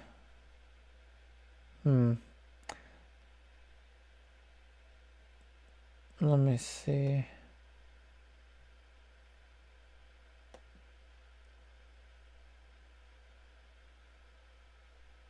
That's interesting. I think YouTube flagged my comment. What on earth? I'll try this again. That's when you know something's up with YouTube. Yeah, I'm definitely going to have to try out Twitch soon.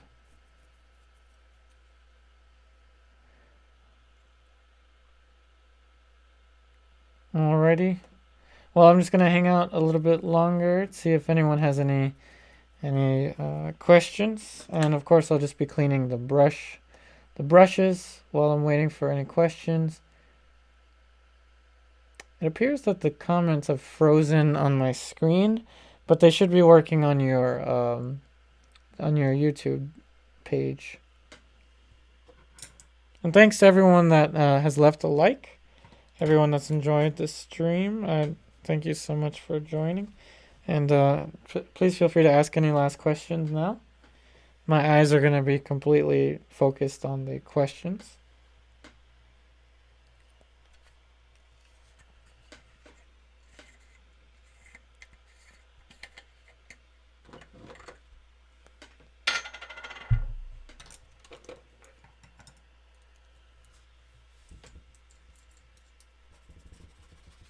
So just a little tip. I'm actually using, oh, there go my brushes. I'm actually using my Gamsol that's in the cup to the left to clean the brushes, and I'm going to save whatever spike lavender that's in here that I can for future use. Because spike lavender is, again, my favorite solvent to use, but it's kind of expensive.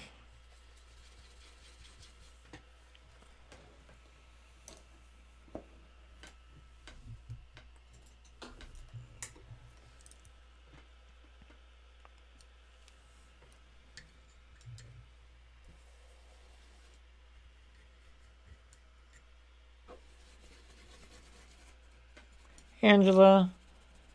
Oh, Angela. I can tell you that. I can tell you why. In Patreon, there's a reason I didn't put that in. Yeah, I can tell you on Patreon. I don't know if I can answer that on YouTube. I just have to be careful with the YouTube robots. Hey, Uncle 60, what's up?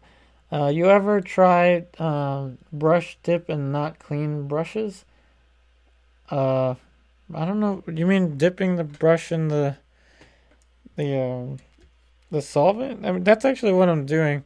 But whoa, there's actually some old paint in the cup. I'm gonna have to clean the cup tonight. I usually kind of use the same procedure, just the solvent and paper towel for these acrylic brushes. And actually I won't use the hot water and soap on these. I only use the hot water and soap on these, really. My favorite brushes, but I didn't really use it today. So my brush cleaning should be really quick tonight. Uncle 60, Mark Carter's brush dip. Interesting. I never heard of that. I gotta check that out. Thanks for introducing that. I've never heard of that. Hey Mark, you talked about talked about templates. Could you explain that for me? I'm missing something here. Came in late and just found you. So Mark, the drawing templates are they're drawing tools that I create for my online students that have three main phases. One is the envelope, the other is the beginning block-in, and the other is completion of the block-in. The completion of the block-in is what helps you to move forward in a painting because it simplifies a lot of the complexity that you see in the photo reference and gets you started with all of the proportions that you need for a painting.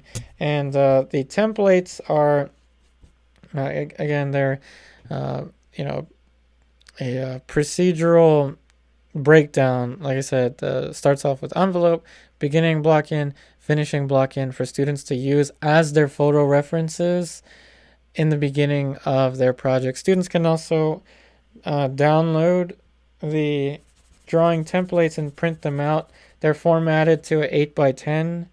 At least they are formatted to 8x10, so they should be printable for standard printers.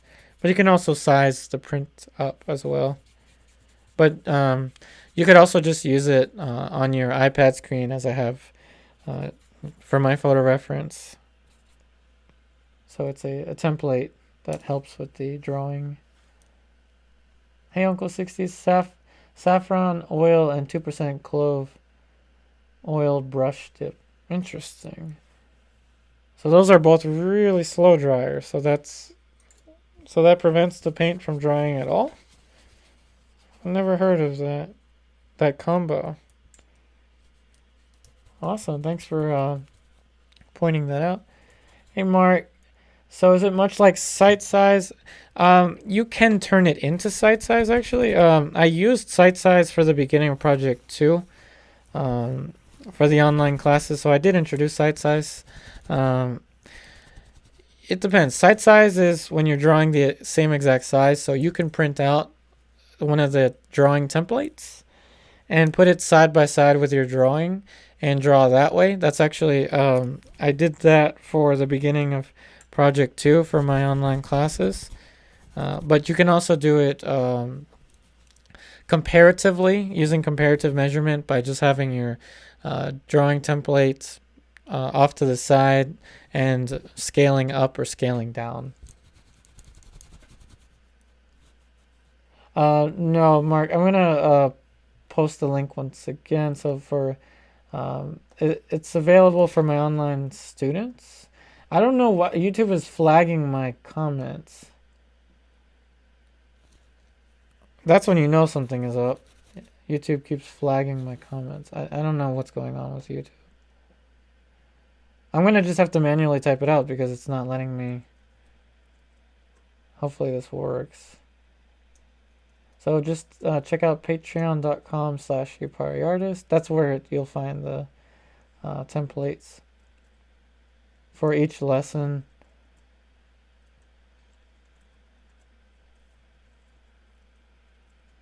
Or for each project. I don't know why YouTube is flagging my comments.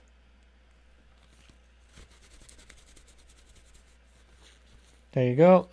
So yep, there is the patreon.com/YouPartyArtist. I guess I can't copy and paste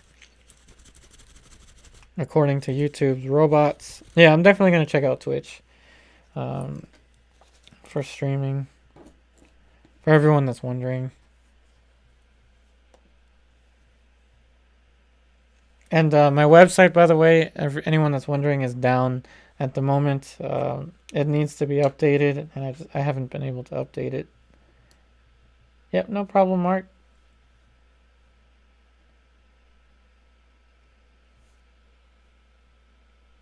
All right.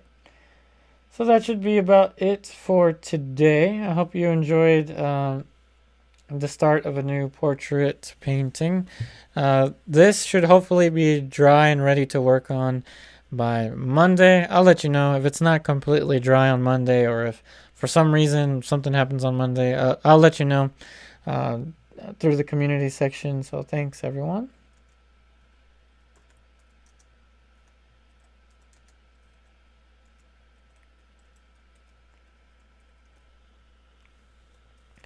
So again, thanks for watching. I wish you the very best in all of your artwork, and I will see you on the next one.